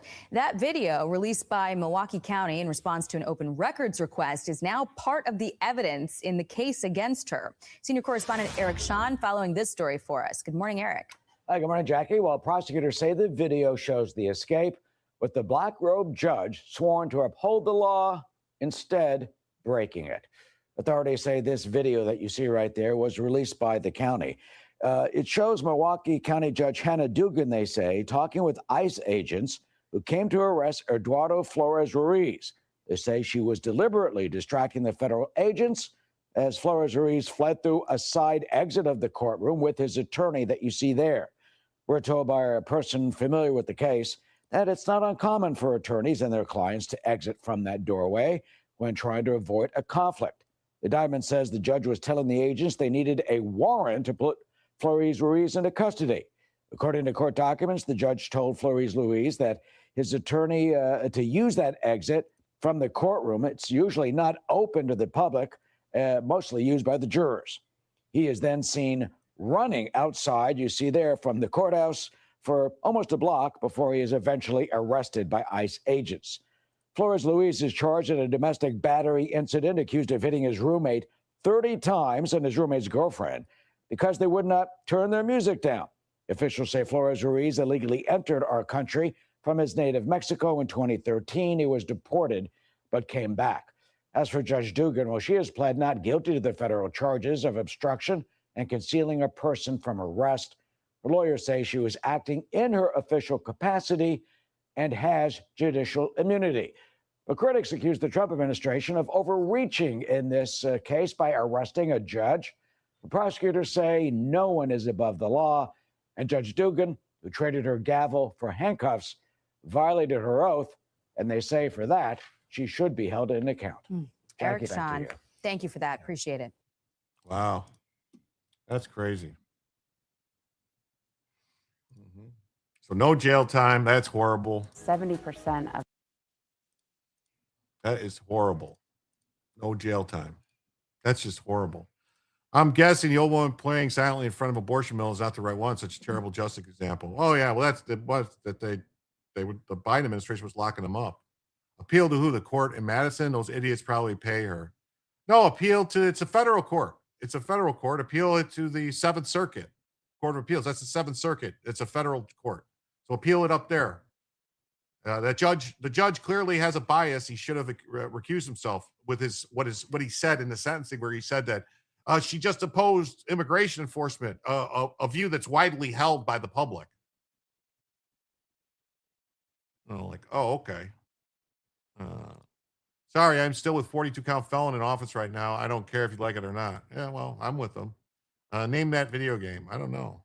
If you've hit the like, you've been struck by a smooth criminal. Should have been 15 to 20 years making big rocks and small rocks. Check out the presiding judge's bank account. Yeah, I'd imagine. Look at that white boy. Definitely. They should have took him back to the judge and let him have a go at her. Yeah. He ran out of breath and time in America. Not a bank account, a brown paper bag. No wine is above the law. Kick all the illegals out. They broke the law for getting into our country. Of course you didn't go to jail. Congratulations. The largest traditional witchcraft stopped by again. You should pay attention here. We aren't against you. You've been a horrible right person. I don't know what that means. Is that the quote in the order? Yeah. Yeah, I showed it. Joe, I showed it. In his sentencing order, he said that. Get your computer fixed. I'm going to try. Thank you. I don't know what's going on. We're 63 away now, folks. 63 away from adding a first additional hour to the show. For some reason, I think it was my router or my internet or something was going on. Something going on with my connections. So something going on. Thank you for the 2. 63 away from adding a first additional hour. Andy, no, Democrat campaign staffer behind the death threat videos unmasked. The Kamala playbook was put in play once Plattner won with a Nazi tattoo. Now Maine votes for another candidate they didn't have a choice in. Definitely. I blame the feds. I always blame the feds. Transgender extremists who worked in the congressional campaign of a leftist Wisconsin congressional candidate posted a series of social media videos calling for deadly violence against conservatives and supporters of Donald Trump. I was driving, Jim. I didn't see it. My flight got canceled. Oh, wow. That's horrible. The man uses the alias Taya Delarue and worked closely on the social media campaign of Democrat communist Katerina DeVille, who's also trans. The Post-Millennial can exclusively report that Teja Delarue is a 27-year-old man from Green Bay whose real name is Warren Wendell Johnson. Oh, what do you know? Warren Wendell Johnson.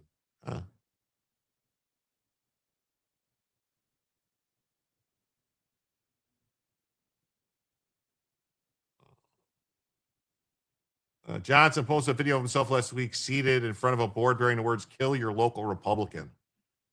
Transgender extremist is redundant. Yes. Accompanying the video, he wrote, "I got goals. Let's make this the moderate position." He added the hashtag vote blue. Trantifa activist Warren Johnson repeatedly urged for violent trans jihad in social media videos. He worked in the campaign for trans demon rat candidate DeVille for Congress. Here, and we need to reiterate that what we're seeing in America is an. Yeah, I don't know why they keep doing all the sound. Yeah. No other option inside trans Americans fleeing Trump. Oh, okay. Wow. Struggle, wow, death to techno-fascism and AI. But it is what it is. It is what it is. So, yeah. All right. Wow. Kill your local Republican. Green Bay Trantifa member repeatedly calls for deadly violence. Hey, kids, don't become trans. Yes. What do you think comes first? You think they're mentally ill and then they become trans, or you think they become trans and then they're mentally ill? Is it like the chicken and egg type of thing?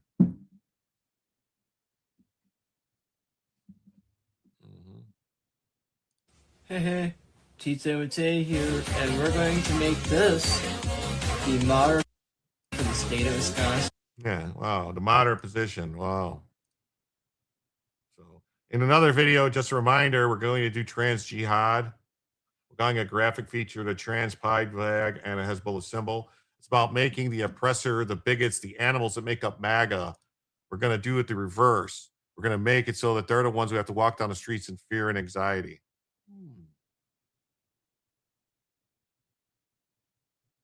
Just a reminder, we are doing trans jihad. Trans jihad. Okay. I mean, the fact that this person isn't under arrest, I don't understand. We need to reiterate that we're seeing in America as a trans genocide. Oh, okay. All right. And there's only one proper response. Yeah. Subscribe to Andy No. So, Trantifa activist repeatedly calls for trans jihad in several social media things. Social media candidate Katerina DeVille, whose real identity is Stephen Lloyd Cooper, lied about Johnson response.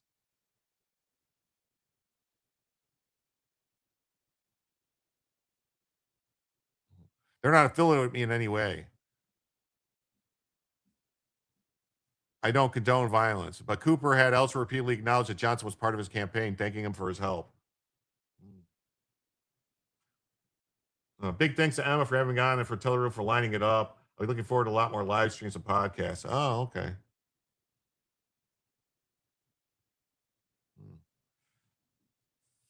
Go join the Taliban in the East. They love trans LBG. Yes, they do. That would be great. Thank you. Thank you, CF Rob. That's awesome. That means we're now just $61 away from adding a first additional hour to the show. Thank you so much. That's awesome. His age of transition says mentally ill first. Okay.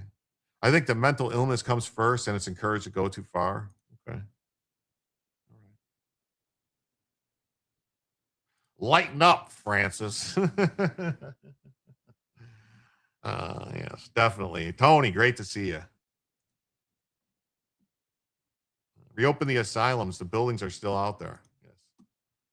Well, one could only hope. One could only hope. Did this reality really start with Aerosmith asking for a friend? I don't know. What, Dude Looks Like a Lady? That song? Dude looks like a lady. Ba-na, ba-na. Dude looks like a lady. Johnson himself took credit for the campaign social media post showing Cooper with aiming a gun at President Trump.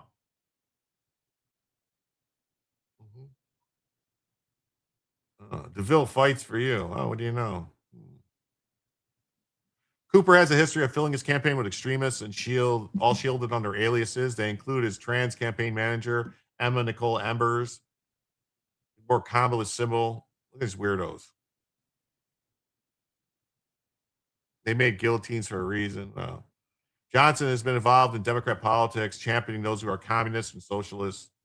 So, yeah, just more commies, crazy commies, and shit like that.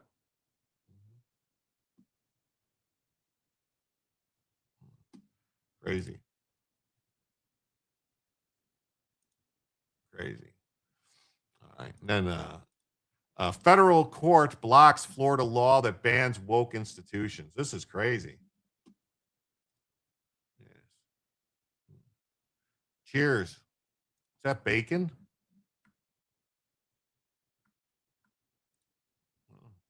Need to reinstate mental hospitals? Definitely.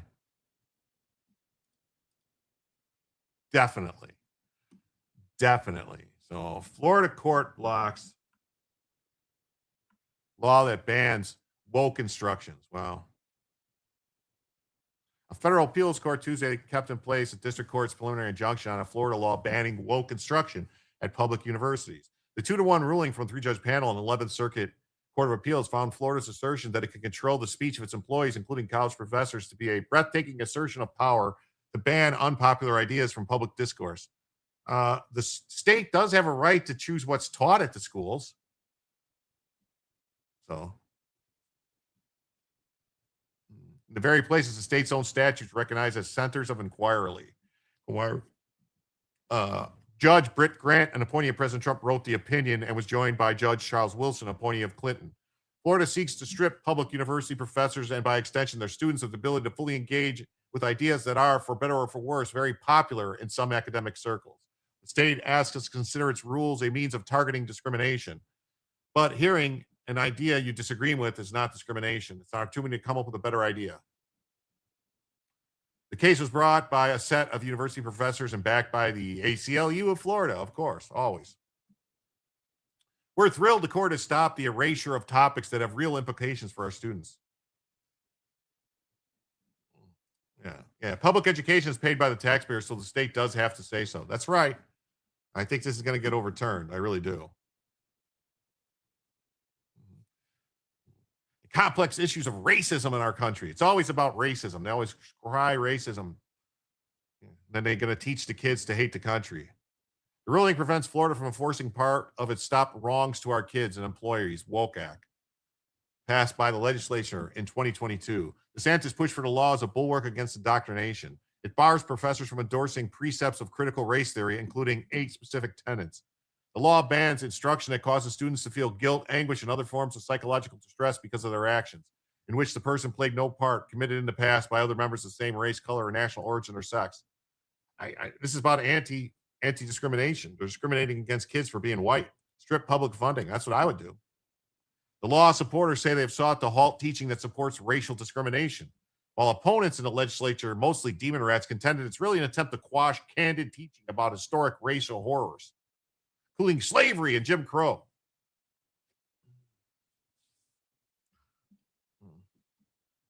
I mean, maybe we should just teach that was all Democrats. That should be it. It was just the Democrats did this, the Democrats did that. It's always the Democrats. That's what they should do.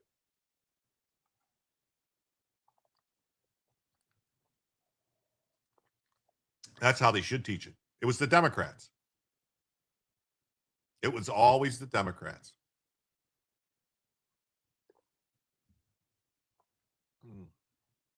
Judge Barbara Lagoa, a Trump appointee, wrote a dissent. Now, Barbara Lagoa is who I wanted to be on the Supreme Court instead of Amy Coney Barrett. That's who Trump wanted to pick until Pence fucking convinced him and Pence and someone else, either McConnell or somebody, convinced him of Amy Coney Barrett. To be clear, the First Amendment protects all viewpoints in the public square, whether or not they're conventional or controversial, but it does not compel all viewpoints to be worthy of state-sponsored endorsement. We need not agree or disagree with Florida that the viewpoints at issue here constitute racial discrimination. We only need to acknowledge the state is allowed to decide what is endorsed by its professors in its own classrooms. Jim drinking moonshine there. Wow. Yeah, it's rough. We need to get the Nazi leftist LGBTQ plus teachers and administrators out of the schools. So my question is, whom is going to reverse it? Kind of like who is going to jump out of the gang and tell them they're wrong? Kind of like Blue Lives Matter stuff. Well, I don't know. We'll see. It's the haves and the have-nots, maybe. Slavery ended in 1865. Democration and Jim Crow ended in 64. Did they teach that? They probably teach them that the Democrats ended it, that it was the evil Republicans. Before Lagoa was appointed to the 11th Circuit Court of Appeals, she sat on the Florida Supreme Court, an appointee of DeSantis. In her decision, Grant stated she agreed with the court shouldn't choose the content of university classrooms, but argued they must intervene when the government unduly restricts speech. We share the dissent's view that the federal courts do not police curriculum, but we do police the First Amendment. This is going to get overturned because the Supreme Court's already ruled that the First Amendment doesn't apply to what teachers are teaching in class. So, teachers have to teach the kids to be more stupid in schools. Yeah. So we'll see what happens. I have a feeling it's going to get overturned because there's already rulings on this stuff, and it basically the states have Plattner just quit. All right, they teach kids up is down. Yeah. So, former Wisconsin judge sentenced to no prison time after being found guilty of obstruction. The War Zone podcast presented by the David Root. If you owe over 20 grand on your credit cards and you're looking for a way out, check out this guy's trick. It's just we're not going to watch this. So anyway. Oops. Another major company just announced it's leaving high-tax Illinois for greener pastures. I wonder how many black people know that Abraham Lincoln, a Republican president, is the one who ordered them freed, and he was murdered by a Democrat. Yeah, I wonder how many know that. I wonder. Who appoints them makes no difference. They belong to the same clubs, the same bar associations, go to the same law schools. The last two funded by CIA cutouts who funded grants through a USAID before it ended. Yeah. What are you going to do? Hardware giant True Value just announced they're moving their headquarters from Chicago to Fort Wayne, Indiana.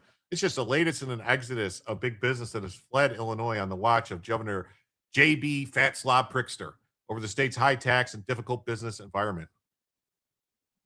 Maybe they should spend more time on reading, writing, and arithmetic. Yes, the 3 R's. Common Core math, it just don't work like that. Just think them kids are going to be building our infrastructure soon. Oh, God. Oh, lordy, lordy, lordy. The same thing happened in other states like California and Washington, yet the Democrats continue to run these states, refuse to face reality. In early June, Chicago Bears Board of Directors voted to advance the stadium project in Hammond, Indiana. Barring any last-minute surprises, ABC7 recorded it's a done deal. The Bears were in Chicago for a century and a half, and all that took was a couple of years of Democrat Party rule to make them run away. Roselle Jam, what's up? Great to see you. It's common stupidity math. It is. It's pretty bad. It's pretty bad. But they're not the only businesses leading. Chicago hardware giant, which made its headquarters for almost 80 years there, announced it's moving to Fort Wayne, Indiana. What are you going to do?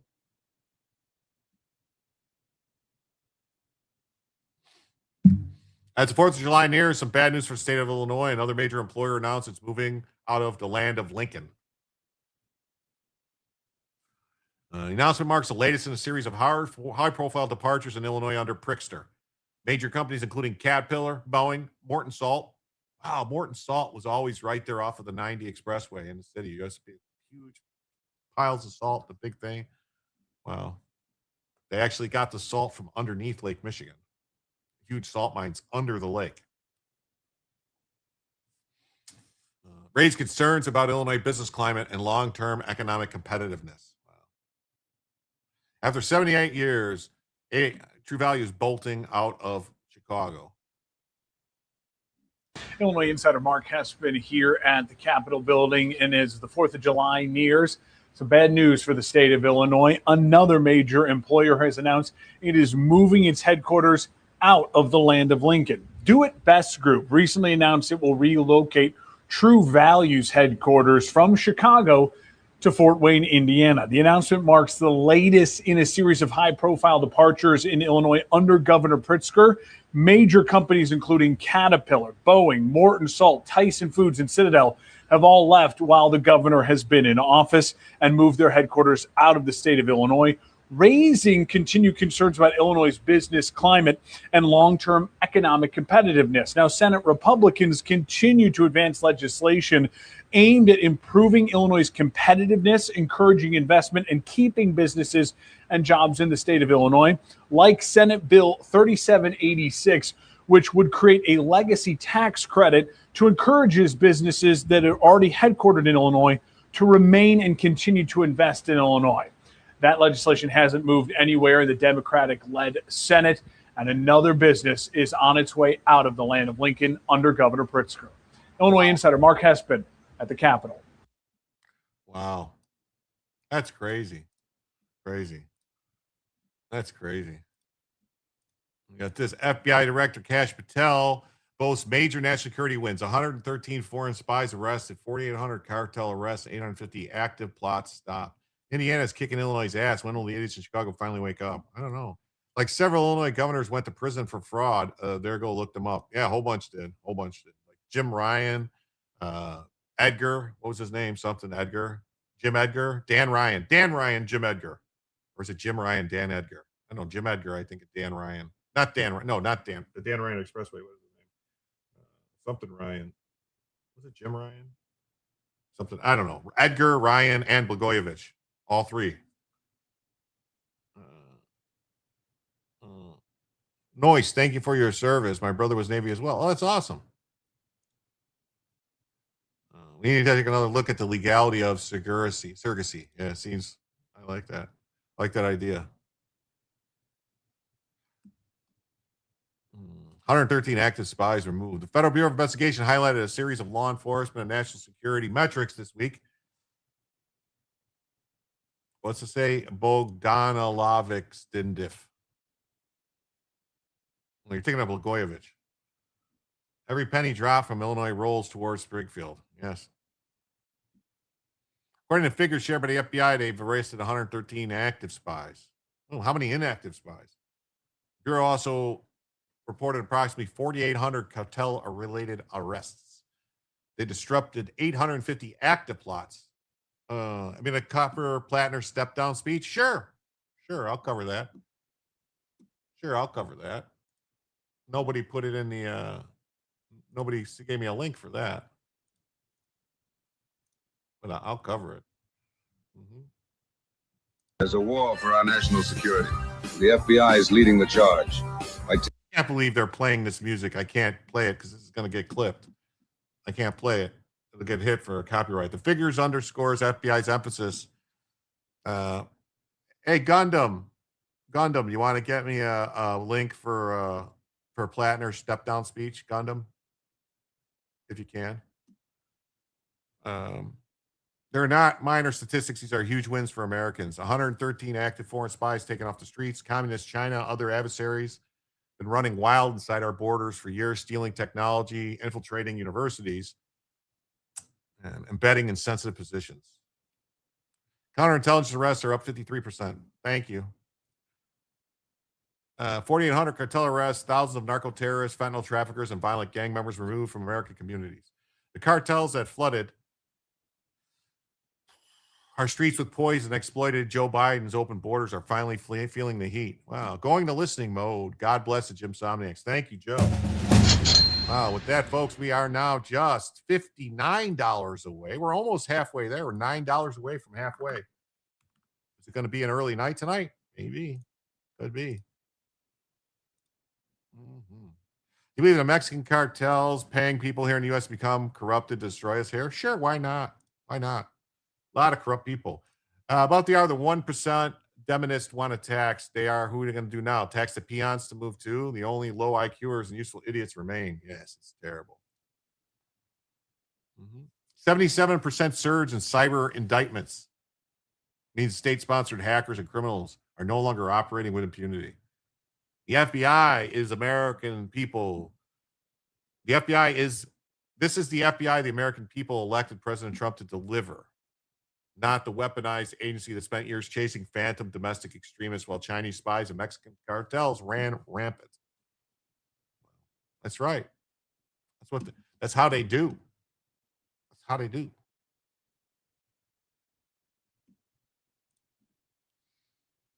Texas hospital caught red-handed advertising birth packages in Mexico to convince foreigners to have babies in America. Greg Abbott.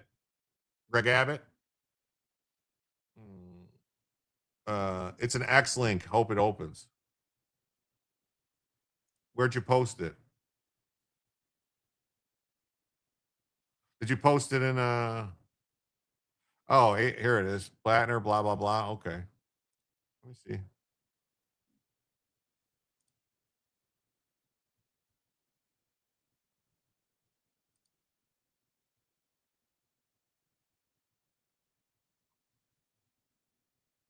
Man, the chat is very screwed up on YouTube right now.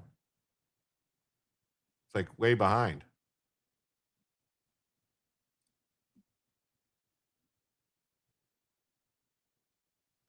Let's see.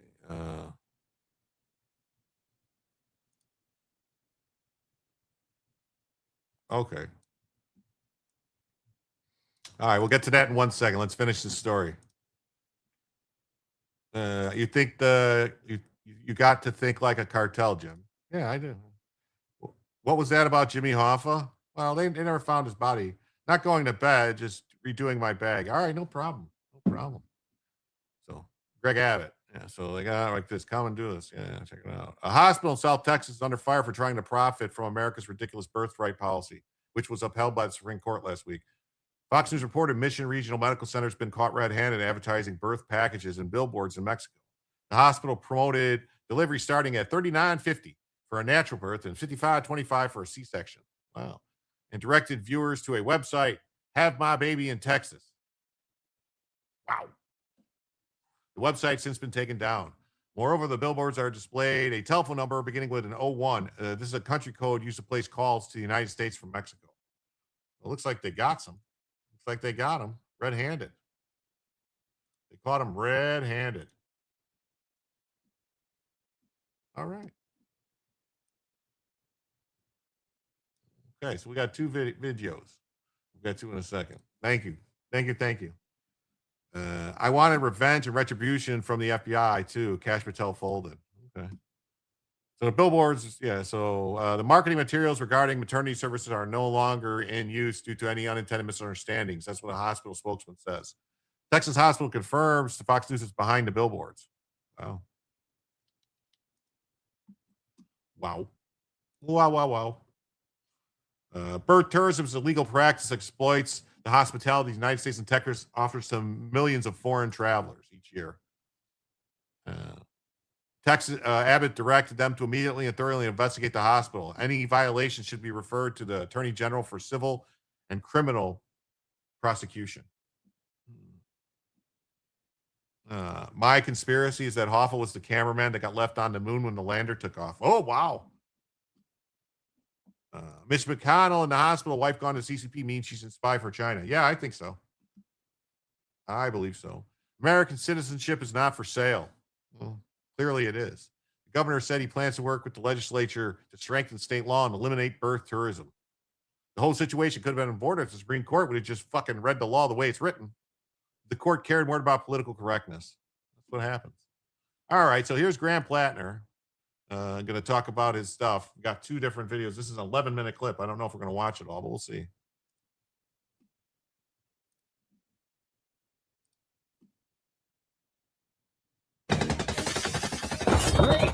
Oh, yeah. Hey, everyone. It's Graham Plattner here. I think as many of you know, over the past couple days, I have faced some very serious allegations, and I just want to make it clear. This is all false. The things that have been claimed did not happen. Oh, okay. Then why are you gonna step down then? It has placed an immense amount of weight on me as I think about what needs to happen now. Amy and I are regular people.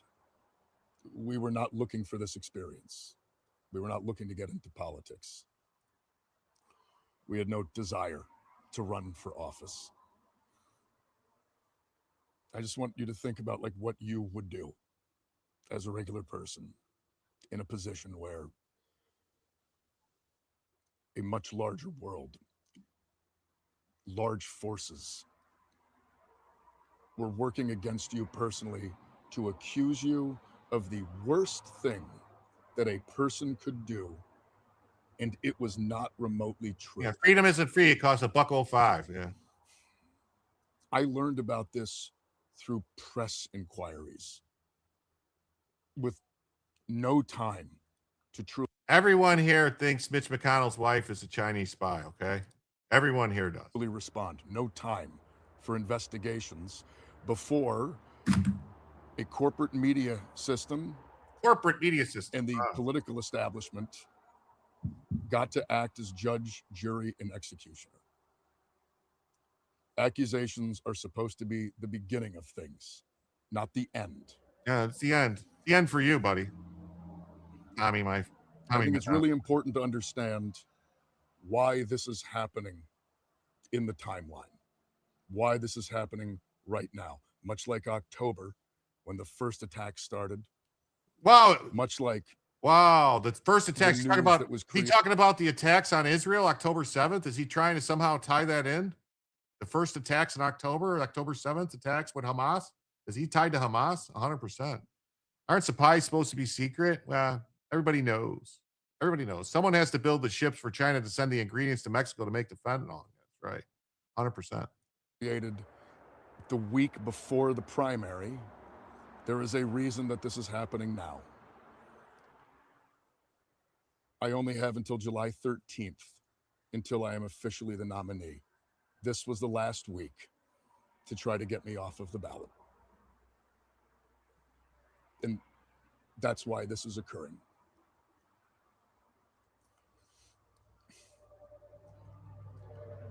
It's not the false allegations, though, that have brought us to where we are. It's the fact that they are being used by the political establishment to put structural pressure on us. We live in a political system that is not built for normal people. It is a system that is built structurally to make sure that movements like ours cannot flourish. That if they begin to succeed, they can be crushed.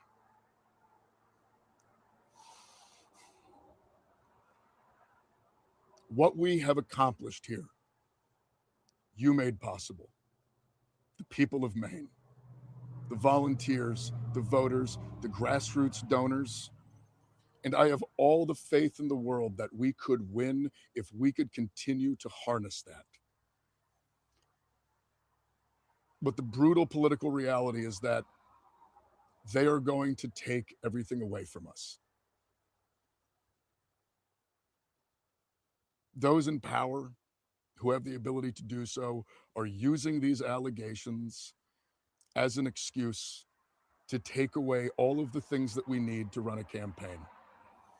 We are going to lose our ability to fundraise. We are going to lose our ability to access voter data. We are going to lose all of the things that any campaign needs on the basic level simply to function.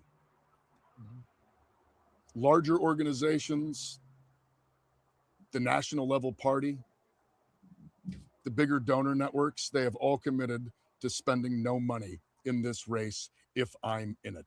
They would rather see Susan Collins win than have me be the next senator from Maine.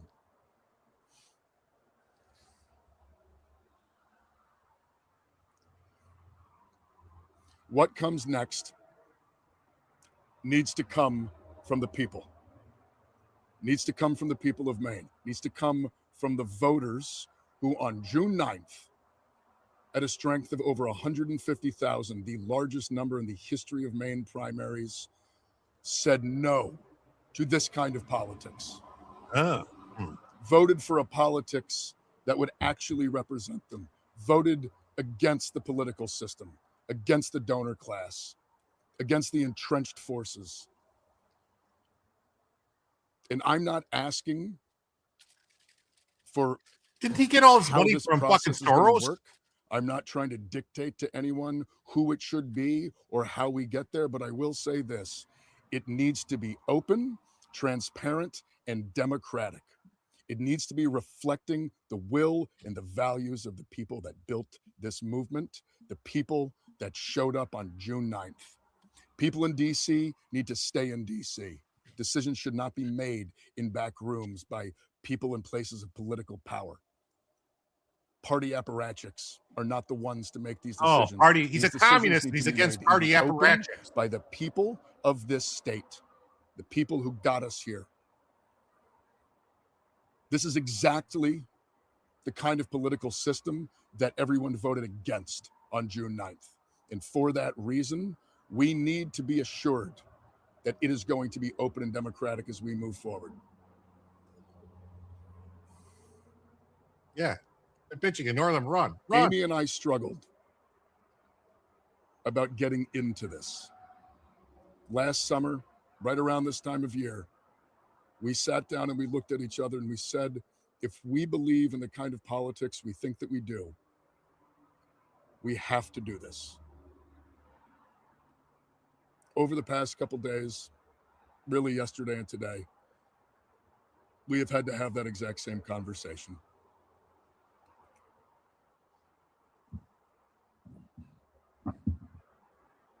We believe that for the movement to continue,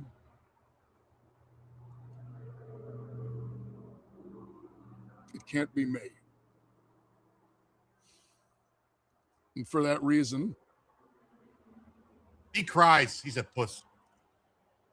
He we are He went to suspending go hide in the campaign woods. Yeah. operations. This is incredibly difficult because I know that some will I'm think so it's an glad admission of Texas guilt, bitch and it boy most ain't gonna certainly be is in not. the hearings going We're not forward. doing it because of the Last week, yeah. allegations. We're doing it because of the structures that are being taken away from us by those in power. The I also revolution feel an in the immense USA. amount of That's what he wants. responsibility He does sound constipated. to everyone who has worked so hard to get us to where we are.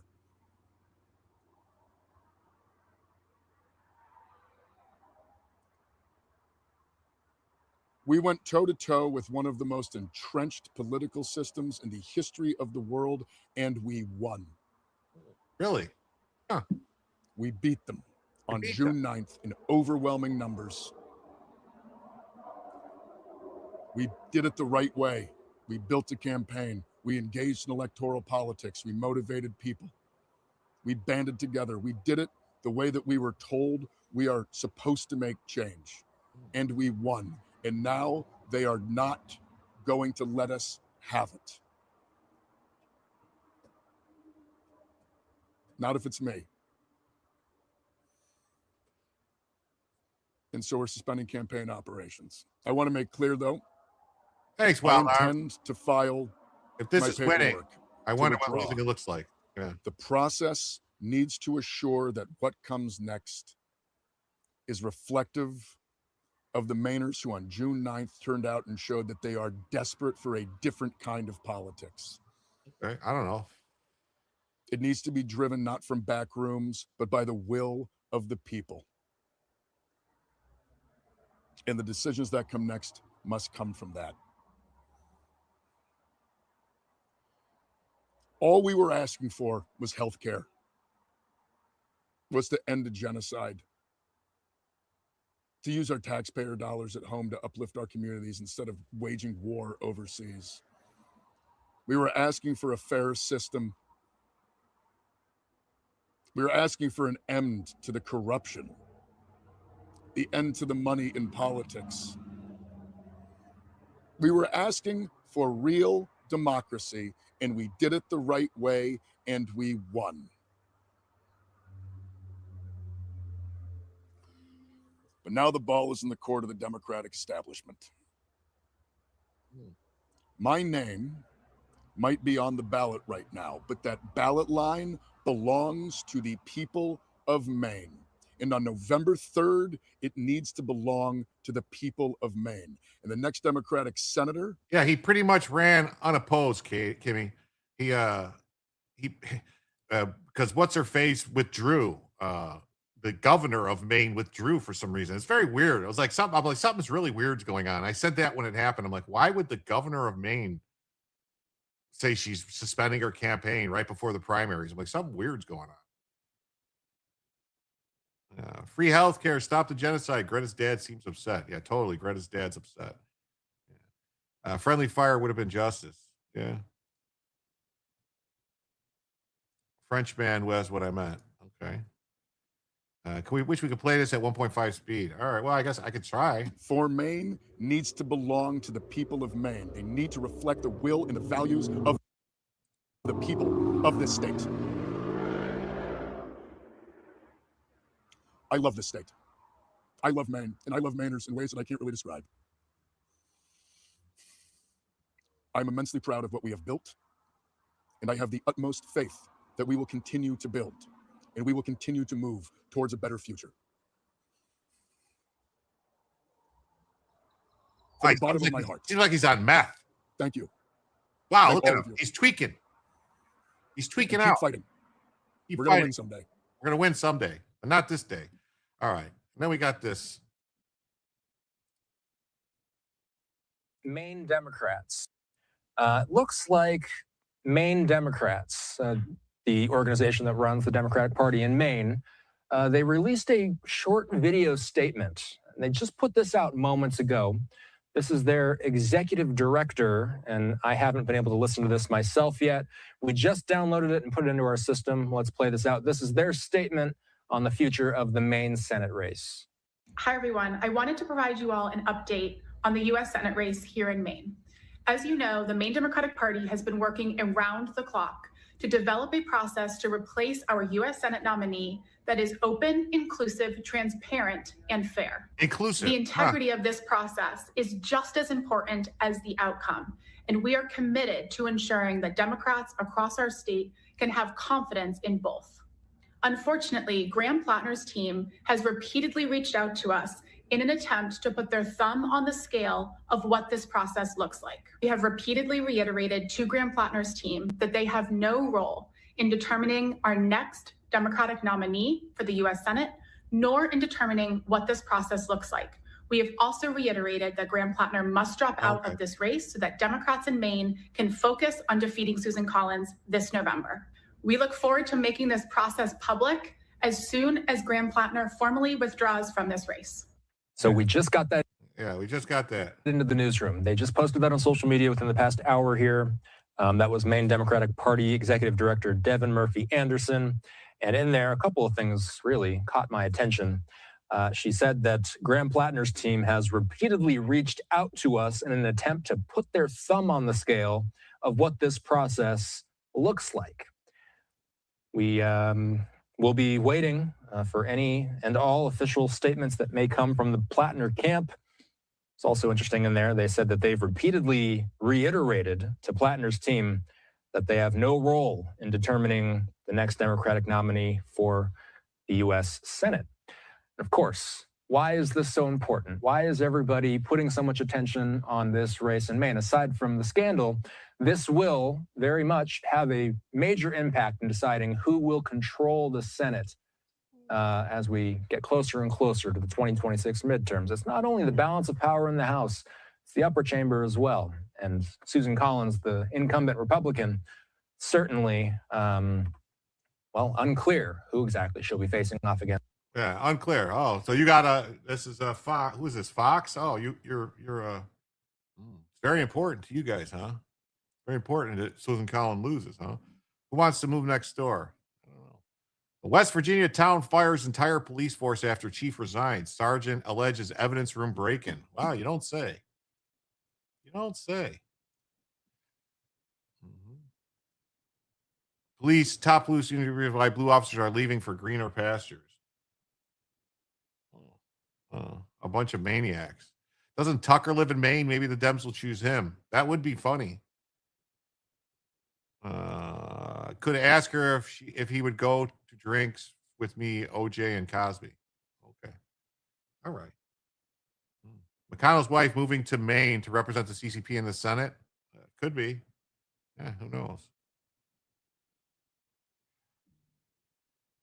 This video is not. This is top unit why blue officers are leaving for greener path. A tiny West Virginia town is at the center of a growing controversy after its entire police department was abruptly relieved of duty just days after its police chief resigned, sparking public backlash. Allegations of government overreach, and growing demands for transparency effective immediately the entire Barackville. So they had a whole town named after Barack Obama. What do you know? So Barack Obamaville has been relieved of duty by the mayor. We are sincerely grateful for support, trust, and encouragement shown to us by the Barack Obamaville community through our service. It's been an honor and a privilege to serve and protect the town as Obama wanted. Didn't Plattner win the primary? Yes, he did. He won the primary. But here's the thing about primaries. They don't mean shit. They don't have to have primaries. They don't have to do anything. The primaries are not controlled by the primaries are all controlled by the parties. They're not controlled by the state. The parties decide. You don't need a primary. The party can just pick. So, so it's very it's very,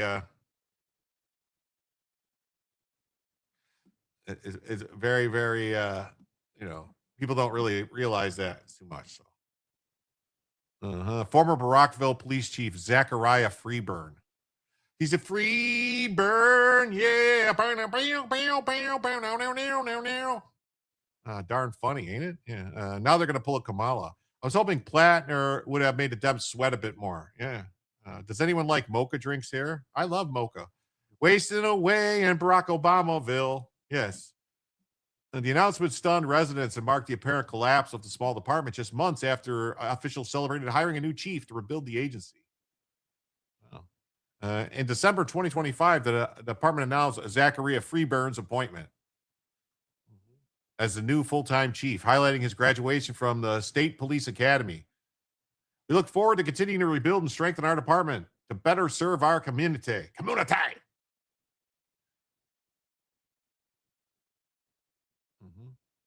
Barack Obamaville. Less than 7 months later, the effort has unraveled. The department announced that Freeburn resigned effective immediately. Sergeant Hunt would serve as officer in charge, assuring residents that police operations would continue. Until further notice, Sergeant Hunt will serve as officer in charge. Barackville. Wow, look at this. They got a picture. What's that guy doing? What are those two guys beating that guy on the ground in that picture? Kind of looks like they're beating somebody up.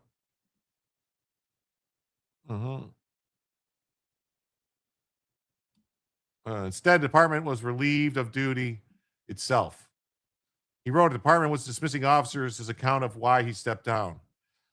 He intends to read in July 7th town hall before it was canceled, alleged that shortly after newly elected town council took office, he was called into a closed-door meeting where he was told a council member would directly supervise the police department and implement operational changes. Oh, so they were going to have a council member. Freeman wrote that he objected because he believed the directives violated West Virginia law governing municipal police departments. He said that when he attempted to discuss the proposed change, he was told, if you give a directive, if I give a directive, you follow it. Am I in charge? I am in charge of what I say goes. Oh, well, this sounds like a problem.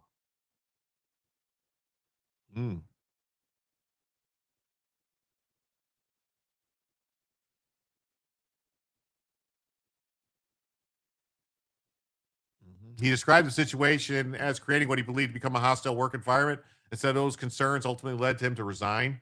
In a letter, he wrote that one of the biggest complaints he heard from residents was the lack of transparency at town hall. He said he chose to resign so the issues could be brought into the open, expressing the hope that residents would finally receive the transparency they've been asking for. The letter notes it was written before the announcement the entire department would be relieved of duty. Former Brockville sergeant, who had publicly identified only by his last name, told Boy that he discovered the police evidence room had been entered when he arrived at the department Tuesday morning.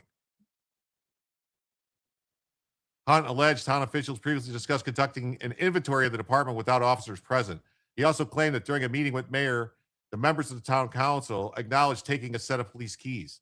According to Hunt, after he accused the town officials of entering the evidence room, he and another officer who together made up the department's entire sworn force were immediately relieved of duty. So this sounds like some crooked shit going on here with the town. Like the state police should be stepping in right now because it sounds like some shady shit happening with the city hall. And informed town officials he intended to seek whistleblower protections. The controversy has been brewing even before the department was dismissed. A Barocktown resident launched an online petition urging the town to reinstate him, arguing that he'd been forced to resign due to what many residents believe was unnecessary overreach by the newly elected town council. The petition calls on town leaders to reconsider the circumstances surrounding the resignation. Our police chief quickly earned our trust, respect, and appreciation to keep Brockville safe. Although his time serving was brief, his impact was undeniable. In a Facebook post, Barock Town Council announced the meeting had been canceled because of lack of sufficient information regarding items listed under unfinished business. The cancellation only fueled questions from residents. So we got is a small town here that basically it sounds like is running like Tammany Hall. Time to do some deep background on the city council. The truth is not being told. Another resident joke. Who's going to look over the 5 residents in Barockville now? Barockville is a town of 1,200 people in north central West Virginia. Is located 25 miles southwest of Morgantown. Marion County Sheriff previously told them that the sheriff's office will continue responding to calls as it routinely does throughout Marion County, ensuring residents continue to receive law enforcement services despite the town no longer having an active police department. Bella is alive and kicking. Yes, she is. So town officials have not publicly explained why the entire department was relieved of duty. They reached out to the police department, straight members of the Brockville Town Council, and Marion County Sheriffs for comment. And have contacted the West Virginia Municipal League seeking clarification on the authority of municipal officials over police department operations under state law. So I have to wait and see. This sounds interesting. Very, very interesting. Sounds very, very interesting. Not sure, but it almost to me sounds like maybe, just maybe, maybe, just maybe, something going on over there.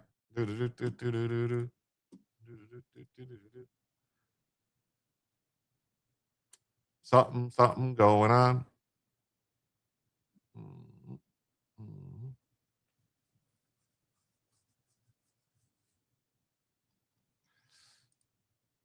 Let's see something.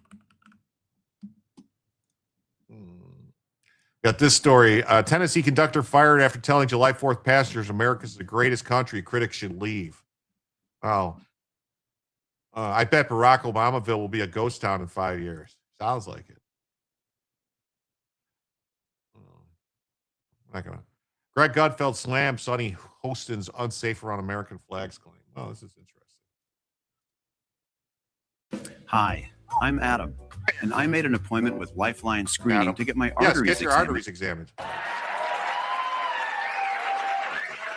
She gets psychotic when we get patriotic. Just days after America celebrated its 250th anniversary, View co-host, the great Sunny Hostin, doubled down on her previous statements that the sight of American flags make her feel unsafe.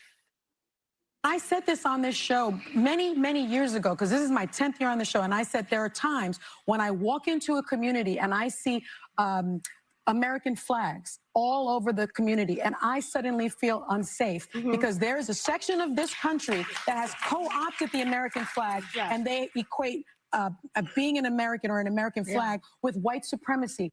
Oh, that's wonderful. Wow. Yeah, I think you summed it up. Yeah, gone are the days when Democrats would at least pretend to be patriotic. They used to stack their campaign stages with flags, adorn their lapels with little flag pins, and even say the Pledge of Allegiance without vomiting. But not anymore. Now they recoil like Dracula when he sees the sun. Hell, Sonny wouldn't even have a good time at Six Flags. But this is typical of her. Just because she feels something that's completely made up in her mind, like feeling unsafe around flags, everyone has to nod along like it's real. Great. I feel unsafe around stupid people like Sonny, whose families own slaves. Yeah. Except in that case, that's not a feeling. That is true. Yeah. That's crazy. That shit is true. True. Oh, so yeah. And so a Tennessee transit agency apologized and fired a part-time rail conductor after video spread online of him celebrating Independence Day by calling the United States the greatest country on the face of the planet. Oh, what is wrong with saying that? What is going on with this world? What is going on? Wow. Crazy, man. Crazy. I don't get it. I don't understand what is happening. I really don't. I really don't know what is happening. I don't get it. I don't get it. I just don't get it.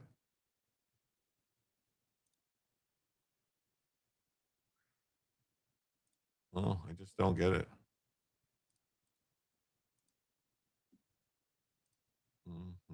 Well, this is crazy.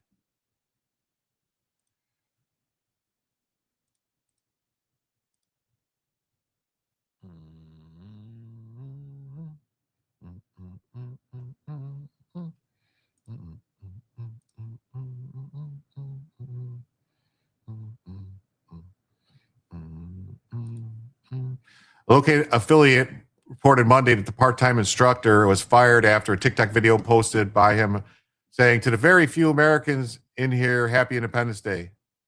To the rest of you, welcome to the greatest country on the face of the planet. And if you disagree, you can leave." The video, the person was used for "shut up." The part-time conductor was identified as Jack Peterson. It's owned and operated by Chattanooga Area Transport. Wow. Lookout Mountain Attractions. CARTA chief said he was quoted as saying, "I want to apologize directly to Patrick's experienced this, and everyone who's seen in the video has felt the sting. It should have never happened." What? We have zero tolerance for language that demeans or excludes anyone who rides with us. Fuck you. Well, the statement to Fox News Digital, though, the role of the conductor on in-kind railways to welcome visitors from around the world. Okay, and he did. And he said, if you don't like it here, get the fuck out. What is wrong with that? What is the problem? If you don't like it here, it's America. Love it or leave it. That's what I always say. Anyway. Yeah, but he gets fired. But Jeffrey Tubin is still there giving him a hand. Yeah. It's crazy. Crazy. Incident happened during a holiday weekend. Whatever, man. It was dismissed under CARTA's code of conduct, unbecoming a CARTA employee. So saying America's the greatest country in the world is unbecoming a CARTA employee? I'll never go on their fucking trains. Fuck them. Piece of shit. I was going to move to Tennessee. Now I ain't because of that. Well. What about Dugan in Milwaukee? Should have gotten jail time like any other person would have. Yeah, should have. I personally think, Paul, that they should appeal the sentence. because the judge made a statement in his sentencing that said that, oh, she just had a feeling that's shared by a bunch of people, that immigration enforcement is wrong. So the judge clearly thought immigration enforcement was wrong. So the judge was biased. So the judge should have recused himself and not took the case. I think the judge, it's a problem. I think it's a problem. Well, everybody, unfortunately, we didn't hit the goal. We went 2.5 hours and didn't hit the goal. So I want to thank everybody who's here.